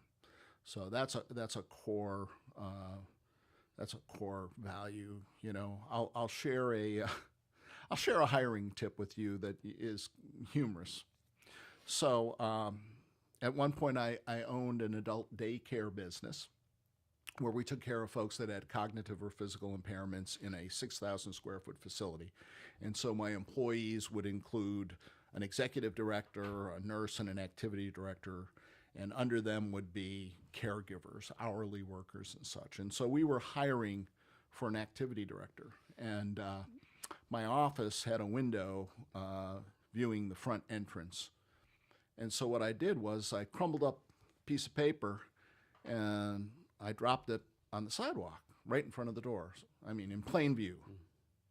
So as the candidates would come up to the door for the interview, I realized they're probably nervous, thinking, okay, I'm going into an interview or whatever, their mind is racing. But I noticed that every one of them noticed that piece of paper on the ground. It was, not supposed to be there. It's a nice, clean facility, et cetera. It's out of place. It's a piece of garbage. You should pick it up, right? And so the person would just pass right by it and then come in for the interview. And my assistant would come in and say, your 2:00 interview is here. And I would just say, well, you can tell her to go home. Excuse me? What do you mean? She didn't get the job. Well, you didn't interview her. Yes, I did. And if she has any questions, she can come see me. So, of course, they'd say, hey, no interview for you. Sorry. Yeah, well, why? Well, talk to Mr. Maier. And I would say, if you're going to work here, you need to have pride of ownership, And if you don't have the courtesy to pick something up that doesn't belong there, then what are you going to do, when you're an employee? So you talk about leadership style, lead by example, and find a way to determine when you're hiring people what they're made of. I mean, it's kind of hard now with all the rules and what you can ask and not ask, et cetera. But there's certain things you can do to determine the fabric of a person. Yeah. One thing that like one of my pet peeves when people say I'm a hiring expert. Are you really? Like everyone you hired is like a top-notch employee, right? You're all the time like I'm a hired expert. Like, are you, seriously? Like, no, I don't think you're all right. That's always been like one of my pet peeves. So what's your personal definition of success right now? My personal definition of success would be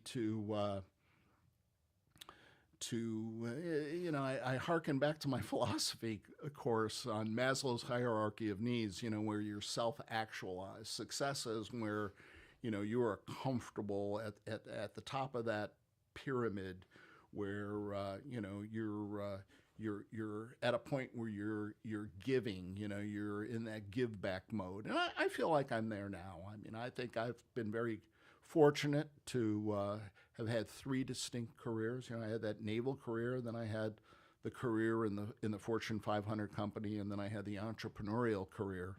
And so, having had success in all 3 of those, I think now's the time where, however many years I have left, I need to give back and help, folks that are coming up, and try to impart my wisdom and experiences so that they can be successful quicker than I was.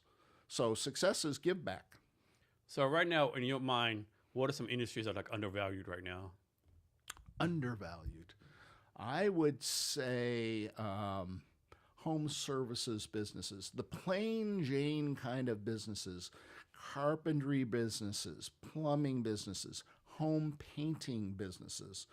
And I say that they're undervalued. They're more underappreciated. I think people don't think of those as being sexy businesses or whatever. People, are drawn towards technology and such. But, there are going to be a number of businesses that are going to be required, throughout the AI era.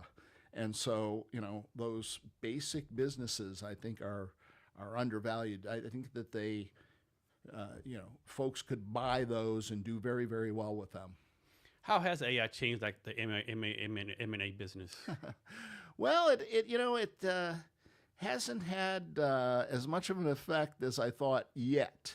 I think some of the mechanics are becoming a little bit easier. For example, putting together confidential business memorandums where you're describing the business. You can use ChatGPT and such to make that quicker and more robust and look better and such. So, the tools are there. But in terms of, just asking ChatGPT for a value of a business, there isn't that capability for them to replace what we do right now. Thank God. I mean, I think that there will always remain this personal component when you're selling something that's so near and dear to a human being as their business. I don't see us being replaced. I see us embracing AI as just another tool, just like spreadsheets were, and other tools. Yeah, I agree. So, regardless of what you do, you have to plan, but you also have to execute right. And I think a lot of people they spend too much planning and they don't execute. What's your advice to somebody, regardless of what they do, like to balance planning? Because you need to plan, then cross from planning to actually executing.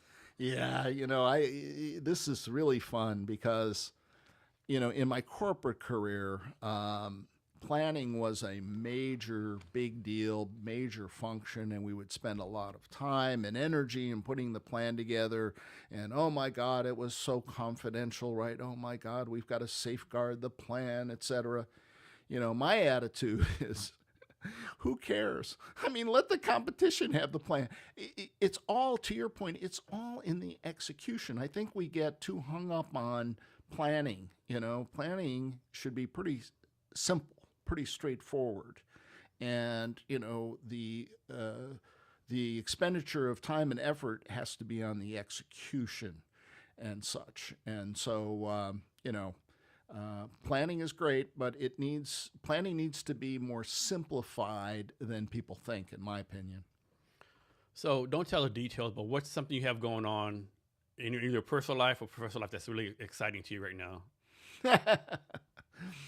Well, the most exciting thing is that I'm working to be a technical advisor on a major cinematic production in Hollywood. Oh, wow. So I can't really say much more than that because I'm under a non-disclosure agreement, but I'll tell you this, that it's a cautionary tale about AI and the military, and I'll leave it at that. So how do you get involved with that? Somebody reach out to you, or my network? So okay. one of the things that I believe in, I have for my entire career, is that it is not what you know, but it's who you know. Again, it sounds trite, right? But think about it. You can't know everything. So you need to rely on your network. And I penned a blog article titled that your network is equal to your net worth. Let me repeat that again. Your net worth equals your network. So your net worth, what the hell is your net worth? It could be whatever way you define it, Jason. I mean, typically you're going to think it's your balance sheet. How much money do you have is your net worth, right? It could be, however, it could be your net worth is, what is the quality of the relationships that you have with your family and friends? It doesn't matter. Your net worth is something valuable to you. And that is equal to your network. So if you have a strong network, if you have people that, that you can turn to, you're going to be successful. So let's use that in the business standpoint that you asked about. So for me, I have had over 30,000 connections on LinkedIn for over a decade. And that's the maximum, by the way. In fact, I've deleted more than 100,000. So when I added you to be one of my contacts not so long ago, I had to make a decision. Which of these 30,000 people should I delete? Thank you so much for doing that. You're welcome. And the reason, the criteria is, I believe that if you're going to bring more value to me and I'm going to bring more value to you from a business standpoint, you're going to get into that network. This isn't Facebook. This isn't WhatsApp and all this other stuff. This is serious business. Your network is serious. Who in your network can help you? For me, my network, as I mentioned before, key people for me are bankers, lawyers, CPAs, financial advisors. They can help me. I can help them. I want to add them, okay? I don't need the folks that I dealt with in China when I was working in Asia 20 years ago, so they get deleted. I mean, no offense. At one time, they were the most important people in my network. But my needs change over time. So your network has to change over time. It has to stay fresh. It has to stay in touch with the times. It has to be solid. It has to be best in class. I mean, I've had people that, were good professional contacts that have not stayed up with the times. Well, guess what? You're out, the next one's in. You got to have a strong network. So strong network will lead to strong net worth. So in my case, strong network leads to great deals, which leads to done deals, which leads to compensation, which leads to net worth. That simple. Yeah, LinkedIn is an interesting place, right? I have like a hate and love to say relation with LinkedIn. Like at least like 10 times a day, I get some random LinkedIn message. Hey, I'm whatever from Bangladesh. I want to do your SEO for you. Like, no, like I'm not letting you do my podcast or YouTube. I don't know who you are, right? It's like, yeah. And then like, of course, I believe you post where you want to, but some of the things people post in there, right? Like my biggest pet peeve, I probably shouldn't say this a lot. Like you have all the time, like someone posts, hey, last night my whatever died, right?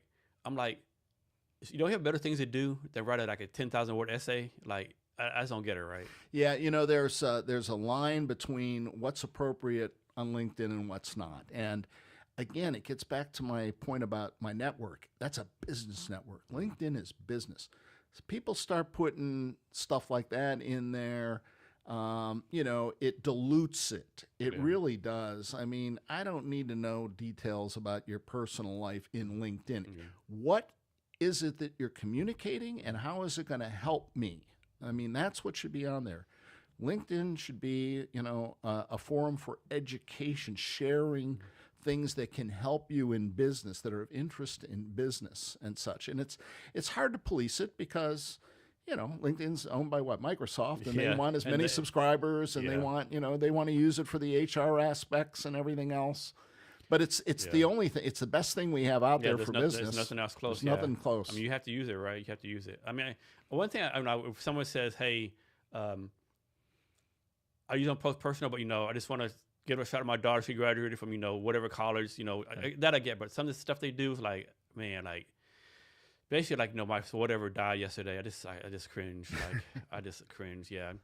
And thing with LinkedIn, like I always joke around, like if the people on LinkedIn had to decide between giving you the very best experience ever or the worst, they always pick the very worst experience, right? And it's algorithm stuff, yeah. Do you do any other social media besides LinkedIn?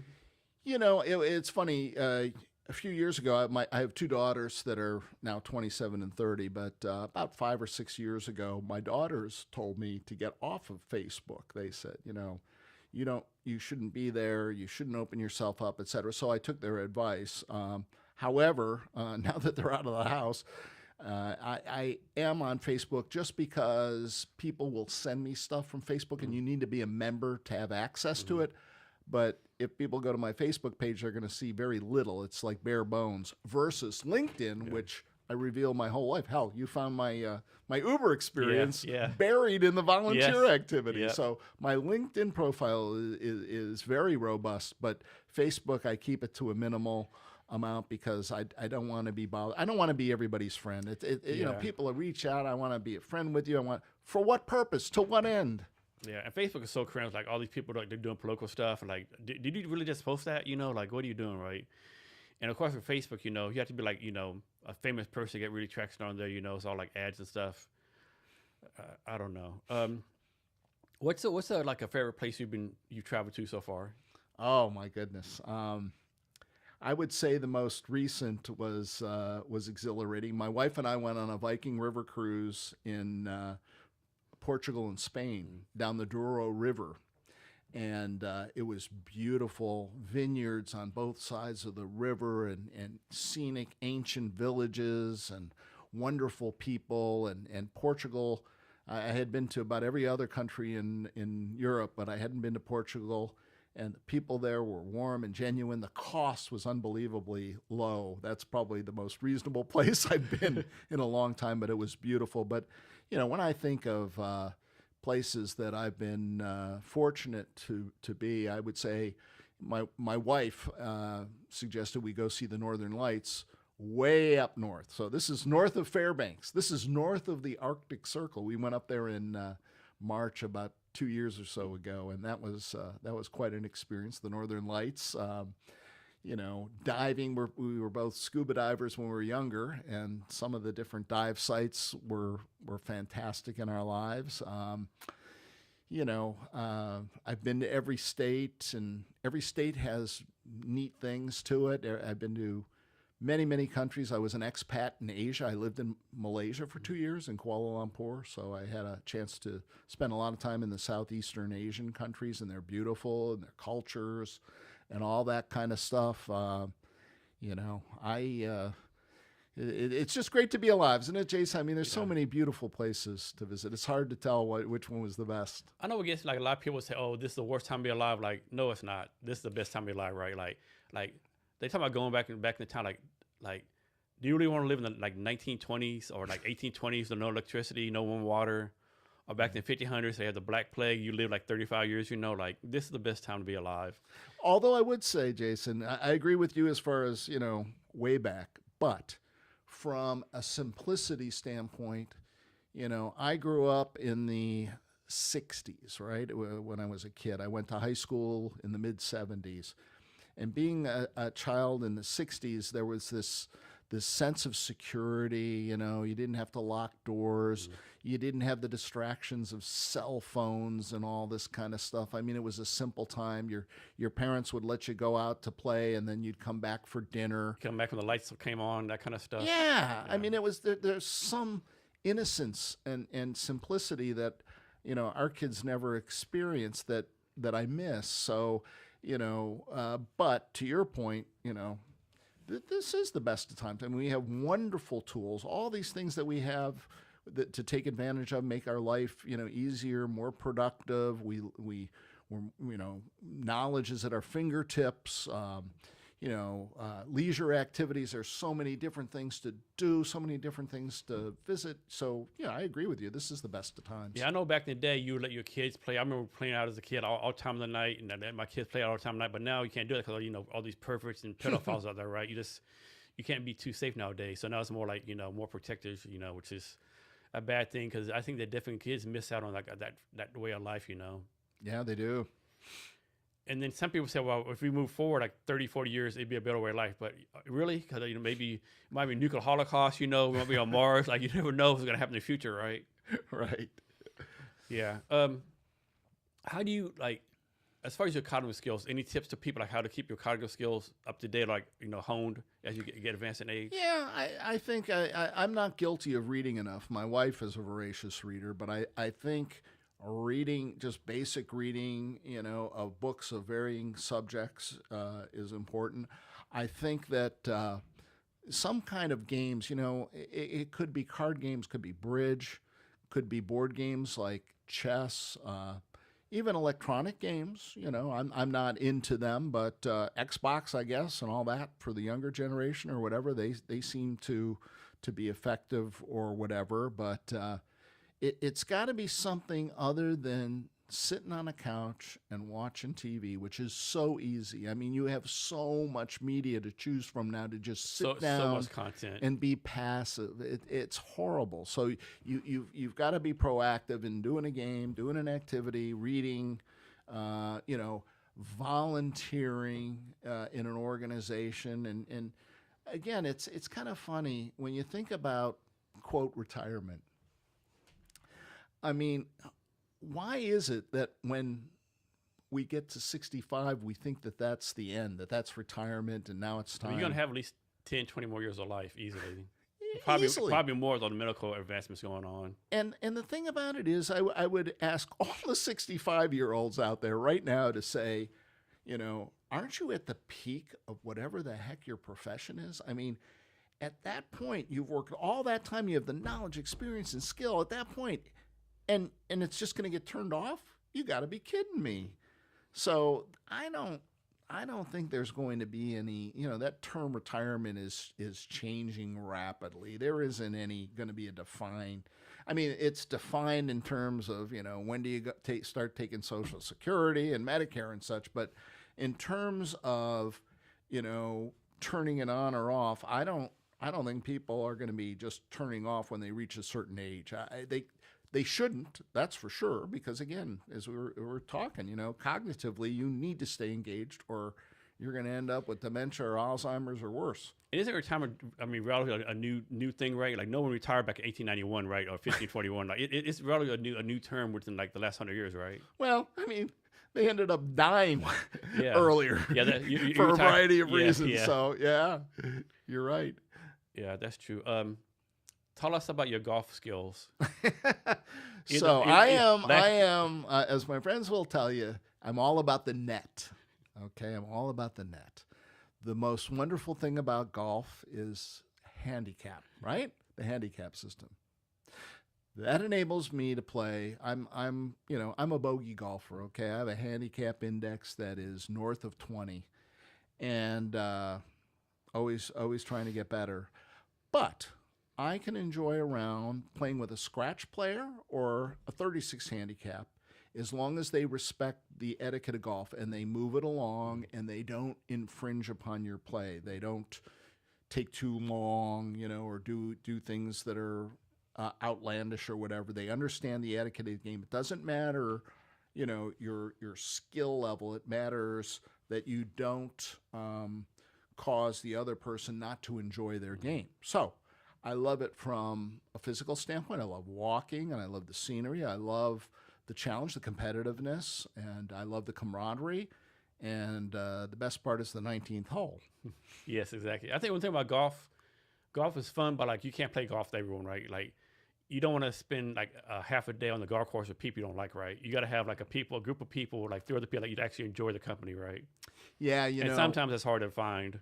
It is hard to find, but when you find it, you cling to it. So I can recall when I was living in Pennsylvania, I belonged to a country club, and there was a foursome of us, and we had a tea time every Saturday and Sunday morning at 8 o'clock, the same 4. And you would think that would get boring, the same group, the same course, but it was always, a different experience and such, and the camaraderie of it all and the competitiveness and in good spirits and all that was a lot of fun. Have you heard this term, 10 toes up? 10 toes up. Yeah. It just means you're dead. I don't know. Yeah, you're going to work until you're 10 toes up. Oh, I see. Yeah. Yeah. So don't answer this if you don't want to, but like Social Security, right? Like, can you talk about how you decided when to take it or anything like that? Sure. No, I think I'm very fortunate in that, I don't need the income from Social Security now. I'm 68, so I'll wait until I'm 70 when when it maxes out and I have to take it anyway. And it makes a lot of sense because from a percentage basis, there's a lot more upside. Now, I have this conversation with my wife who says, "Geez, even if we don't need it, we should take it now because it's going to be gone. Yeah, the rules are going to change, and it's going to be means tested, and it's going to be taken away from us. And I don't think that'll happen. I think that that's a sacred thing in our society and culture. So many people depend on Social Security. I can't imagine that being touched in any significant way. Yet we all know that the funds are going to technically run out in 2033 or whatever, so something's going to be done. Certainly the age will be pushed out. Right now, I think it was for me to start on Social Security at a full rate, it was 66 and a half. That'll probably be pushed up, into the 70s, as we're all aging longer and such. But fortunately for me, it wasn't a decision. We just deferred it because we didn't need it. So how about those people who will say like, hey, I know I should wait to 70. Economic, I can wait to 70, but like I want to take a 62 because no guarantee I'll be alive at 62 years in one day. What's your take on that? Yeah, I think that you have to look at your family in terms of the gene pool and how long were your parents alive and the grandparents and such. And so what's your gut tell you about how long you're going to live? Now, if you have some health problems or whatever and you're concerned about that, you're right. Taking it sooner makes sense. It all boils down to your need. I mean, if you need it, you need it. I mean, that's why you paid into it so long, so you do it. I would just say that they have made the incentive to push it off as long as possible by giving you so much more. I mean, that's, you can never replace that. And does it get taxed? It does get taxed now. Now, That's Trump was talking about... I think that's kind of jacked up. So you get taxed on it. You got taxed on it and you get taxed again. And guess what? You're going to get taxed on your estate too, when you die. I mean, there's no end to taxes. It is what it is. I mean, the legislators will come up with a way of justifying the need to tax everything. So, what's your take on the economy? Like, you think it's going to turn around in the future? You think we're just going to stay the same? Any insights on that? Yeah, I think we've seen interest rates start to edge down a little bit as the economy has performed better. And so I don't see any, my forecast is no significant change for the next year or two. So that means no recession of any sort. I think we're building a stronger economy. I personally like to see all this investment coming into the country that Trump is touting. I mean, oh my God, he's talking about the $1 trillion now that the Saudis are investing and such. But I've seen the investment with my own eyes coming in. My daughter lives in Idaho. I was in Boise and I saw Micron Technology, chip maker. I saw unbelievable construction underway. So we are trying to take some of that manufacturing from overseas and put it in the United States, which is going to bode well, and there's a trickle-down effect of construction, building facilities and the employees and everything else. So I'm bullish on the economy. So now some people will say, hey, all this stuff's coming in, it's all fine and good, but how is it really affecting, like, quote-unquote, average American, right? Elon Musk, all these people have the billions of dollars, but, like, regular Joe Smo working, as a construction worker, he doesn't really see it, right? What's your take on that?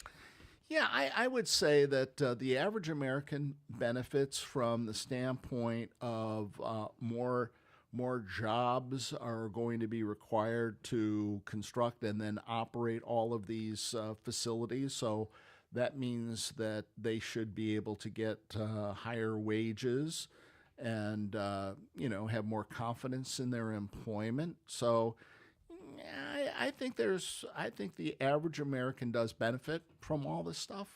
And so let me ask this question first.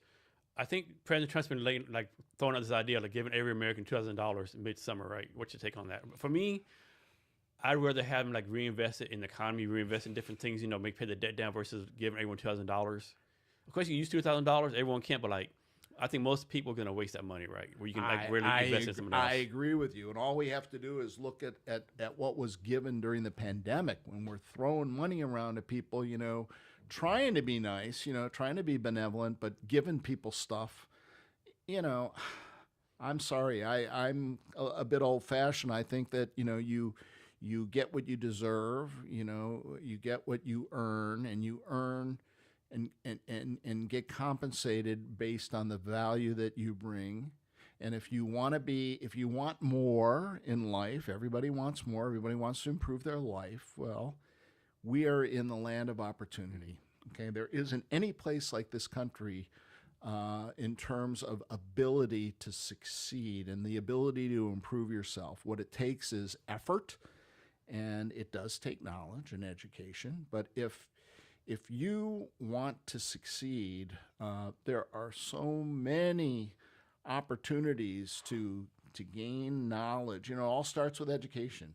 You through education you get knowledge, and then from knowledge you get some experience. You improve your skill, and then you're able to command a higher compensation. So, for people who bitch and moan about, I'm not getting ahead, or, the CEOs are paid, 1,000 times more than me. Well, then do what the CEO did. Okay. There's nothing limiting you from being a CEO of a company. Okay.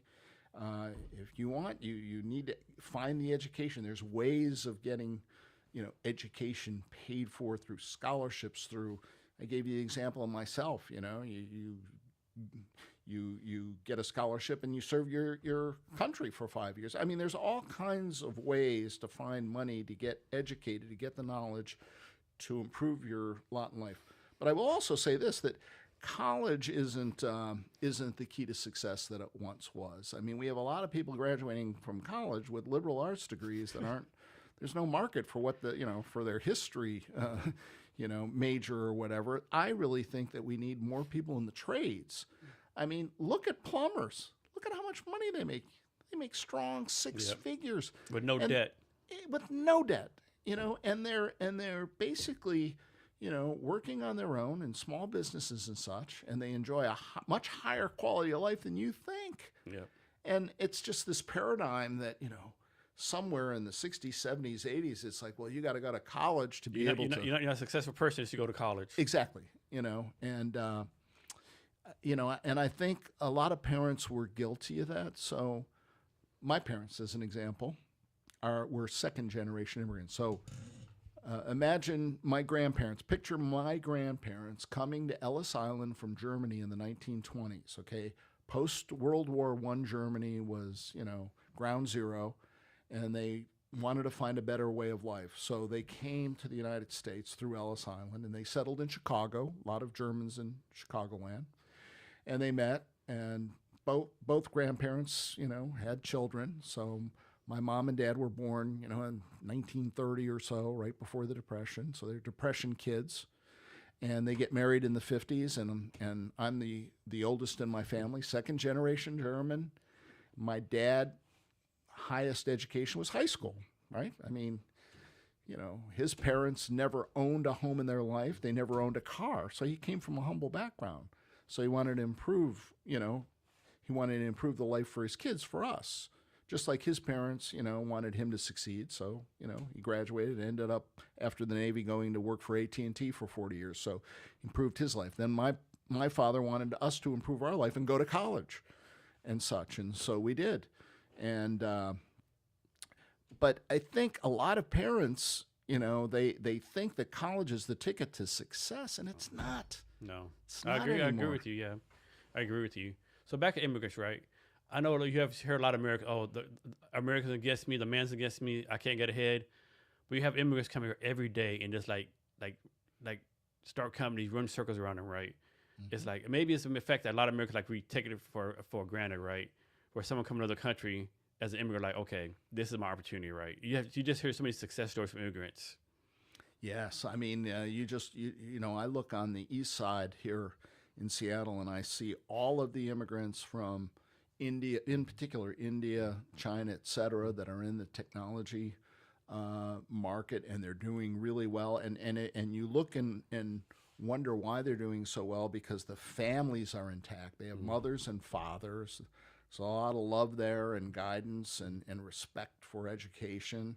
And so, they're doing the right thing. They're learning as much as they can. They're learning their craft, and they're great citizens, and, they're running circles around, generations of lazy Americans. Yeah, I mean, it's true, right? I mean, immigrants come here and they'll take, what we consider booster jobs, like American, like, of course I'm talking generalities, Sure. right? Like, I'm not going to work at McDonald's for $15 an hour. It's beneath me. Exactly. But you have nothing, right? This some random immigrant will come, like, work there, work a second job, do something else, right? Just the drive they have is like, it's impressive, Yeah. But that's what we were built on as a country, like, with all the, ICE stuff going on. People forget, like, we're a country built on immigration, right? We need, my thing is this, the day when people don't want to come here is like the day we need to be freaking concerned, right? Yes. Like, people are like, there's like literally like every application for HB1 visa, like 1,000 applications, right? It's, I don't know. Well, it's like when the Berlin Wall fell, You remember that? I was in Germany there in the Army when that happened. And when that happened, it's kind of interesting. The flow of people was from the east to the west. It wasn't from the west to the east. No, I mean the wall came down for everyone, right? Exactly. No one from the west. Oh, the wall's down. Let me go find my family in Eastern Germany. No. Right. I mean, I was there when that happened. I was stationed in the military, and all the cars coming through, like the little Yugos coming through. It's like, man, this is insane. Like no one expected. Like, no one knew what was happening. Yeah. We're actually on higher alert in the military. That like we had no idea what was going on. Right. Like what is this moment of life? Right. Yep. It's crazy. What's a skill you don't have that you want to learn? Oh, skill that I would say that's a tough question. It relates to technology because things are progressing so fast. Every time you get I just got a new iPhone, and I could hardly I could hardly embrace all the functionality that comes with it. It's a lot. Yeah, it's a lot. So, I mean, the skill would be to be able to figure out things for myself. I mean, if my Outlook crashes or something like that, I'm having to get somebody from Microsoft support. I should be able to figure things out technically a little bit more, I would say. I think now that I'm older, I would like to have a little bit better ability to do some things around the home, whether it's minor plumbing stuff or mechanical things. I guess I'd like to improve my mechanical skills. I suck at that so much. It's like so I bought this tape for IKEA, right? I had to hire someone. There's no way I can put this together. I'd be here like 10 days. They still wouldn't do anything right. Yeah, mechanically, I'm inept as whatever, right? Yeah. But that's why you pay people, yeah. I also would like to improve myself in terms of, from the physical standpoint you asked early on, I'd like to learn how to play pickleball. That seems to be a popular thing. Yeah. And back in the day, at Notre Dame with Joe Montana, I was a hell of a racquetball player, and I love tennis. So I have racquetball, tennis, and I like ping pong. So I have all the requisite skills, hand-eye coordination to do pickleball. And it's a good social thing, too, because it's doubles. And so I'd like to pick that up. That's a New Year's resolution for me. Yeah, I heard people say pickleball is like the easier version of tennis because the court's smaller, the paddle's smaller. Good. More of like a social game. So next question. What how do you do your schedule every day? Like, do you you Google Calendar or you just wing? I'm pretty sure you don't wing it, but like, how do you do your schedule? So I am very anal as far as my calendar. So I live by my calendar. I basically will go to my Outlook calendar on my iPhone and look and see what I have booked for the day, and I will follow that to a T, and I will plan everything and put it in my iPhone, which gets to my PC. I am a big believer. I'm old school. I have a to-do list. Yeah, same here. And it's handwritten. And it's several pages, and I try to capture everything that I need to do professionally as well as personally, and I try to update it, and I make notes on it, as I cross things off, I make notes or add things, and then I do a fresh one about every week or two, just to make sure I'm not missing anything. So, that drives me as my to-do list and my calendar. So my wife will ask me, Jason, what are you doing next Thursday? I got to get my phone. What do you mean you got to get your phone? Like, I have no idea what I'm doing. I have to check my calendar, right? I can't remember that stuff. Talking about your new skills. Oh, here's one. Like, if you had to pick only one industry to invest in or buy, what industry would that be? The one industry to buy into? Yeah, if you had to only pick one to buy into. Yeah, I would say it's the same one that I bought into 20 years ago when I left corporate America, and I had to choose an industry, and it's senior health care. Again, because of the demographics, I mean, we have 10,000 people a day turning 65 or something like that, and they're going to live a lot longer, and so there's a market. I mean, I always think in business terms, I think the most important thing to do is make sure there's a market for whatever the hell you're going to sell or provide service to. Make sure there's a market there, and then find a way to bring more value than anyone else in that space to differentiate yourself and such. So, yeah, I would say the senior healthcare would be the industry to attack. And you see a lot of investors. You see private equity, investing in assisted living, nursing homes, senior living, that kind of stuff. And what's your take on President Trump's tariffs? I think that I don't mind the idea of tariffs. I think the underlining goal of it is correct. What I don't particularly like is the arbitrary nature of how he assigns them. It's kind of like, he's being punitive to people who don't do what he wants done, I think etc. Canada did an ad against Trump, so he said, okay, your tariff's going up like 10,000%. Yeah, probably not the best business economic decision, Well, it is, and the way countries either come into favor or out of favor. I mean, these swings are significant. I'll give you an example. When they were talking about the tariffs, I got a lot of calls from Canadian companies to our firm saying I want to buy a business in the U.S. and I don't care what it is. I said, what do you mean you don't care what it is? We want a facility there, and we'll add a little bit of value to our product to avoid the tariff. Yeah. So, I guess he's getting the message across that, you need to invest in the United States. If you do, then I'll be kind to you. So, he's a deal maker, right? He's a businessman. I mean, he's using the skills that he's had for all those years, and he's trying to use them in the right manner. The issue is, it can be a little bit arbitrary at times. Yeah, I know it does seem like a lot of countries have these high tariffs on us, and now the tariffs are getting lowered. Like it does seem like they're working on a lot of good deals. But yeah, my thing is like people say we should have tariffs, but like if not, then why do these countries have tariffs on us, right? Mm-hmm. It has to be some kind of course, there's trade imbalance and stuff like that. Stuff I don't understand, but it has to be some kind of I don't know. I guess in a true global economy, there wouldn't be any tariffs either way. No. But you have countries like China, which will subsidize things, and they won't allow an even trade, a playground, and that's the problem. So, I think tariffs will be a part of our life for forever.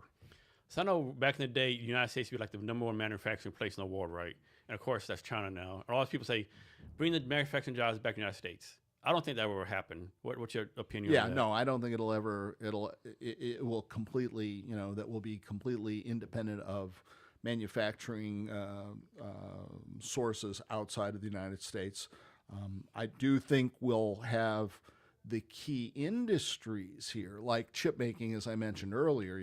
I don't think we can afford to have, the island of Taiwan controlling 90% of the world's exactly semiconductor. So I think we'll have the key things here in the States. But to your point, no, this is a global economy. I mean, if you can do something better in China or in Europe, then you should, and then you should trade, for stuff that's logically better manufactured here in the States. So, do you know the senator from Louisiana? I think his name. Oh, I love him, Kennedy. He said at one time, God made Earth in 7 days, but everything else is made in China. Yeah, he's a hoot and a holler. Oh isn't yeah, he? that guy. I love him. Yeah, he's guy. Yeah, hopefully they keep on electing him. Yeah, good guy. So, I'm guessing you're not retiring no time soon, right? You're not going to retire no time soon. You'll keep on doing this. There's really no such thing as retirement. I think as I was saying before, it's what would you do? I mean, why would you change what you're doing if you can add value and your health is there? The zillion-dollar question for everyone is their health. You've got to make health your priority. We talked about the cognitive ways to do that. We talked a little bit about the physical ways to do that. So as long as you can do that, I can't see, not doing what I'm doing until I'm ineffective. Yeah. And, and if that happens, I hope that I recognize make the decision, recognize it versus somebody saying, hey, man. Hey, come on, Curt, we got a place for you over here. Exactly. Yeah. So you're a pretty good judge of character. When you meet people who are like trying to buy the business, what are you doing, or just networking, like what's your process and how long does it take to determine, okay, Tom Brown, like I can work with this person. Or like Tom Brown, I don't know, like he needs a... Honestly, it takes me less than 30 seconds to size somebody up and be reasonably comfortable that assess them properly. And it's the way somebody carries themselves, and if they're what I call a go-giver. There's a wonderful book, by Bob Berg, The Go-Giver. You need to give before you get. So when you're meeting people or trying to develop a relationship for the purpose of business, perhaps, or whatever, but before you ask anything from somebody, you should be asking, what can I do for you? And be sincere about it. Because you can do something for somebody. Because if you have a network, then you have everything available. So, if I ask you what do you need, or how can I help you, or whatever, and you say, well, I need this, or I'm looking at this, or I need some advice, I can help you. And so if somebody does that to me, if they start offering, assistance, or, it's not all about them, then I quickly realize this is a quality person, and I picked that up real quick. I don't know, maybe that's just, peculiar to me or whatever, but, generally speaking, very quickly I size people up. I mean, I don't know what it is. What's a skill you wish more people had? Were like leadership skills or people skills? What's the one skill you think you wish more people had? That who had? I'm sorry. What's one skill you wish more people had? I wish they would have. Yeah. I would say the one skill, or the one attribute, would be respect. I think that people have lost the ability to say thank you, or be respectful, or follow up. That's another pet peeve of mine, in terms of people, agreeing to do something and never following up, or whatever. So, the key attribute that's missing, I think, is a level of respect and accountability, personal accountability. How do you do your schedule? Like, you work 100 hours a week, you take weekends off, work 9 to 5. How do you do that? I am a strange character, in the sense that from my days of submarines, I don't need much sleep. So I work from about 3:30 in the morning until about 10:30 at night. So I get along pretty well on 5 hours of sleep. Dude, I'm so jealous of you. Like, I need like 7 hours of sleep. I've tried to do 4 or 5 hours. I'm good for a couple of days, but then like I tell my performance going down. I have a good friend, like, we're Army buddies. He sleeps 4 hours a day. He does so much. I'm just so jealous, right? Oh yeah. It is.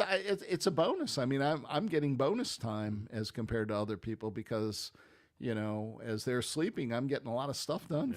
And my most productive time is when I first get up. 3:30 to 6:30 in the morning, just cranking stuff out. You know. I usually get up at 4 in the morning. Like, if I mess around, I wake up at 8, 9 o'clock. I just feel the whole day's wasted, right? Like, I feel so far behind. If you always sleep sometime. I wake 8, oh man, like, I miss 4 hours and feel so far behind. And then people say, like, Jason, how you wake up 4 in the morning?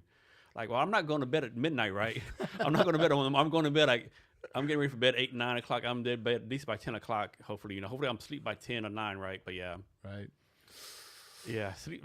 One thing people don't realize how important sleep is. I think you whatever your number of sleep is, you need to get those numbers of sleep every day. Yeah, it has to be consistent, and again, I think I'm flexible enough to where if I do get up, and if I'll do something. If I want to go back to sleep, then I just go back to sleep. Oh, I yeah. mean, the beauty. Naps. I'm a big believer in naps now. Yeah. Quick power nap. Yep. So, what's some networking events you go to that people should check out? Well, I think that from a professional standpoint, I think any kind of association that's out there, could be home builders, could be hospitality association, could be real estate associations or whatever. They all have networking events. They have social events. They have educational events. Those are the ones that you need to go to and participate in all kinds of industries. And the other thing is, as far as business is concerned and business development, everything is a cold call. As an example, I go to the cleaners every week for my shirts.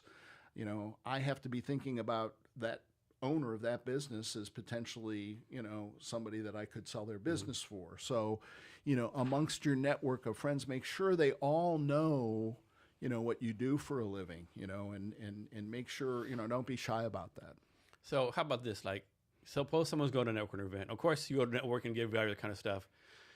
But how long someone do a networking event before they like, okay, this isn't for me? Like, 3 times, 4 times, they're giving value, but they really don't feel like the reciprocal stuff coming back to them. Yeah, that's a good point because it isn't one and done. I do think that you need to give something a try for probably about 3 different occasions just to make sure that it's the right mix of people and you didn't catch it on an odd date or something like that. So I would say, you have to be persistent, and go to something at least 3 times. That would be the number I would use.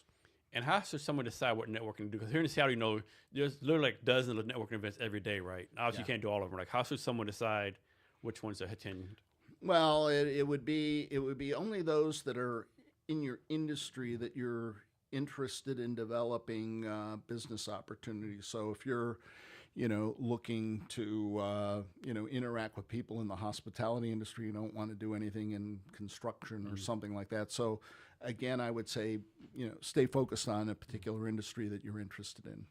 Hey, Curt, is there anything I should have asked you that I haven't asked you yet, or anything else you want to talk about? No, this has been you have covered the gamut, my friend. I appreciate the time here that we spent. I'm grateful for this opportunity, and I wish you well with your wide variety of podcast guests. Thanks. And can you give us ways for people to reach out to you?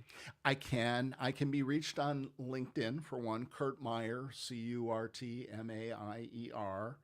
And my contact information is there, but I'm available by cell phone, 425-505-3649. And my email address is my name, Curt, C-U-R-T, at curtmmaier.com. And more than willing to talk to anybody about anything. So, Curt, last thing, you gave us a lot of value, a lot of good advice, but can you give us like any last minute advice or anything you want to talk about? I would say, walk the talk. Whatever you're telling people to do or whatever your expectations are of people, make sure that you're delivering and set the example for them. So walk the talk. Curt, thanks for your time today. I really appreciate it. You're welcome, Jason. Thanks. And to our listeners, thank you for your time as well.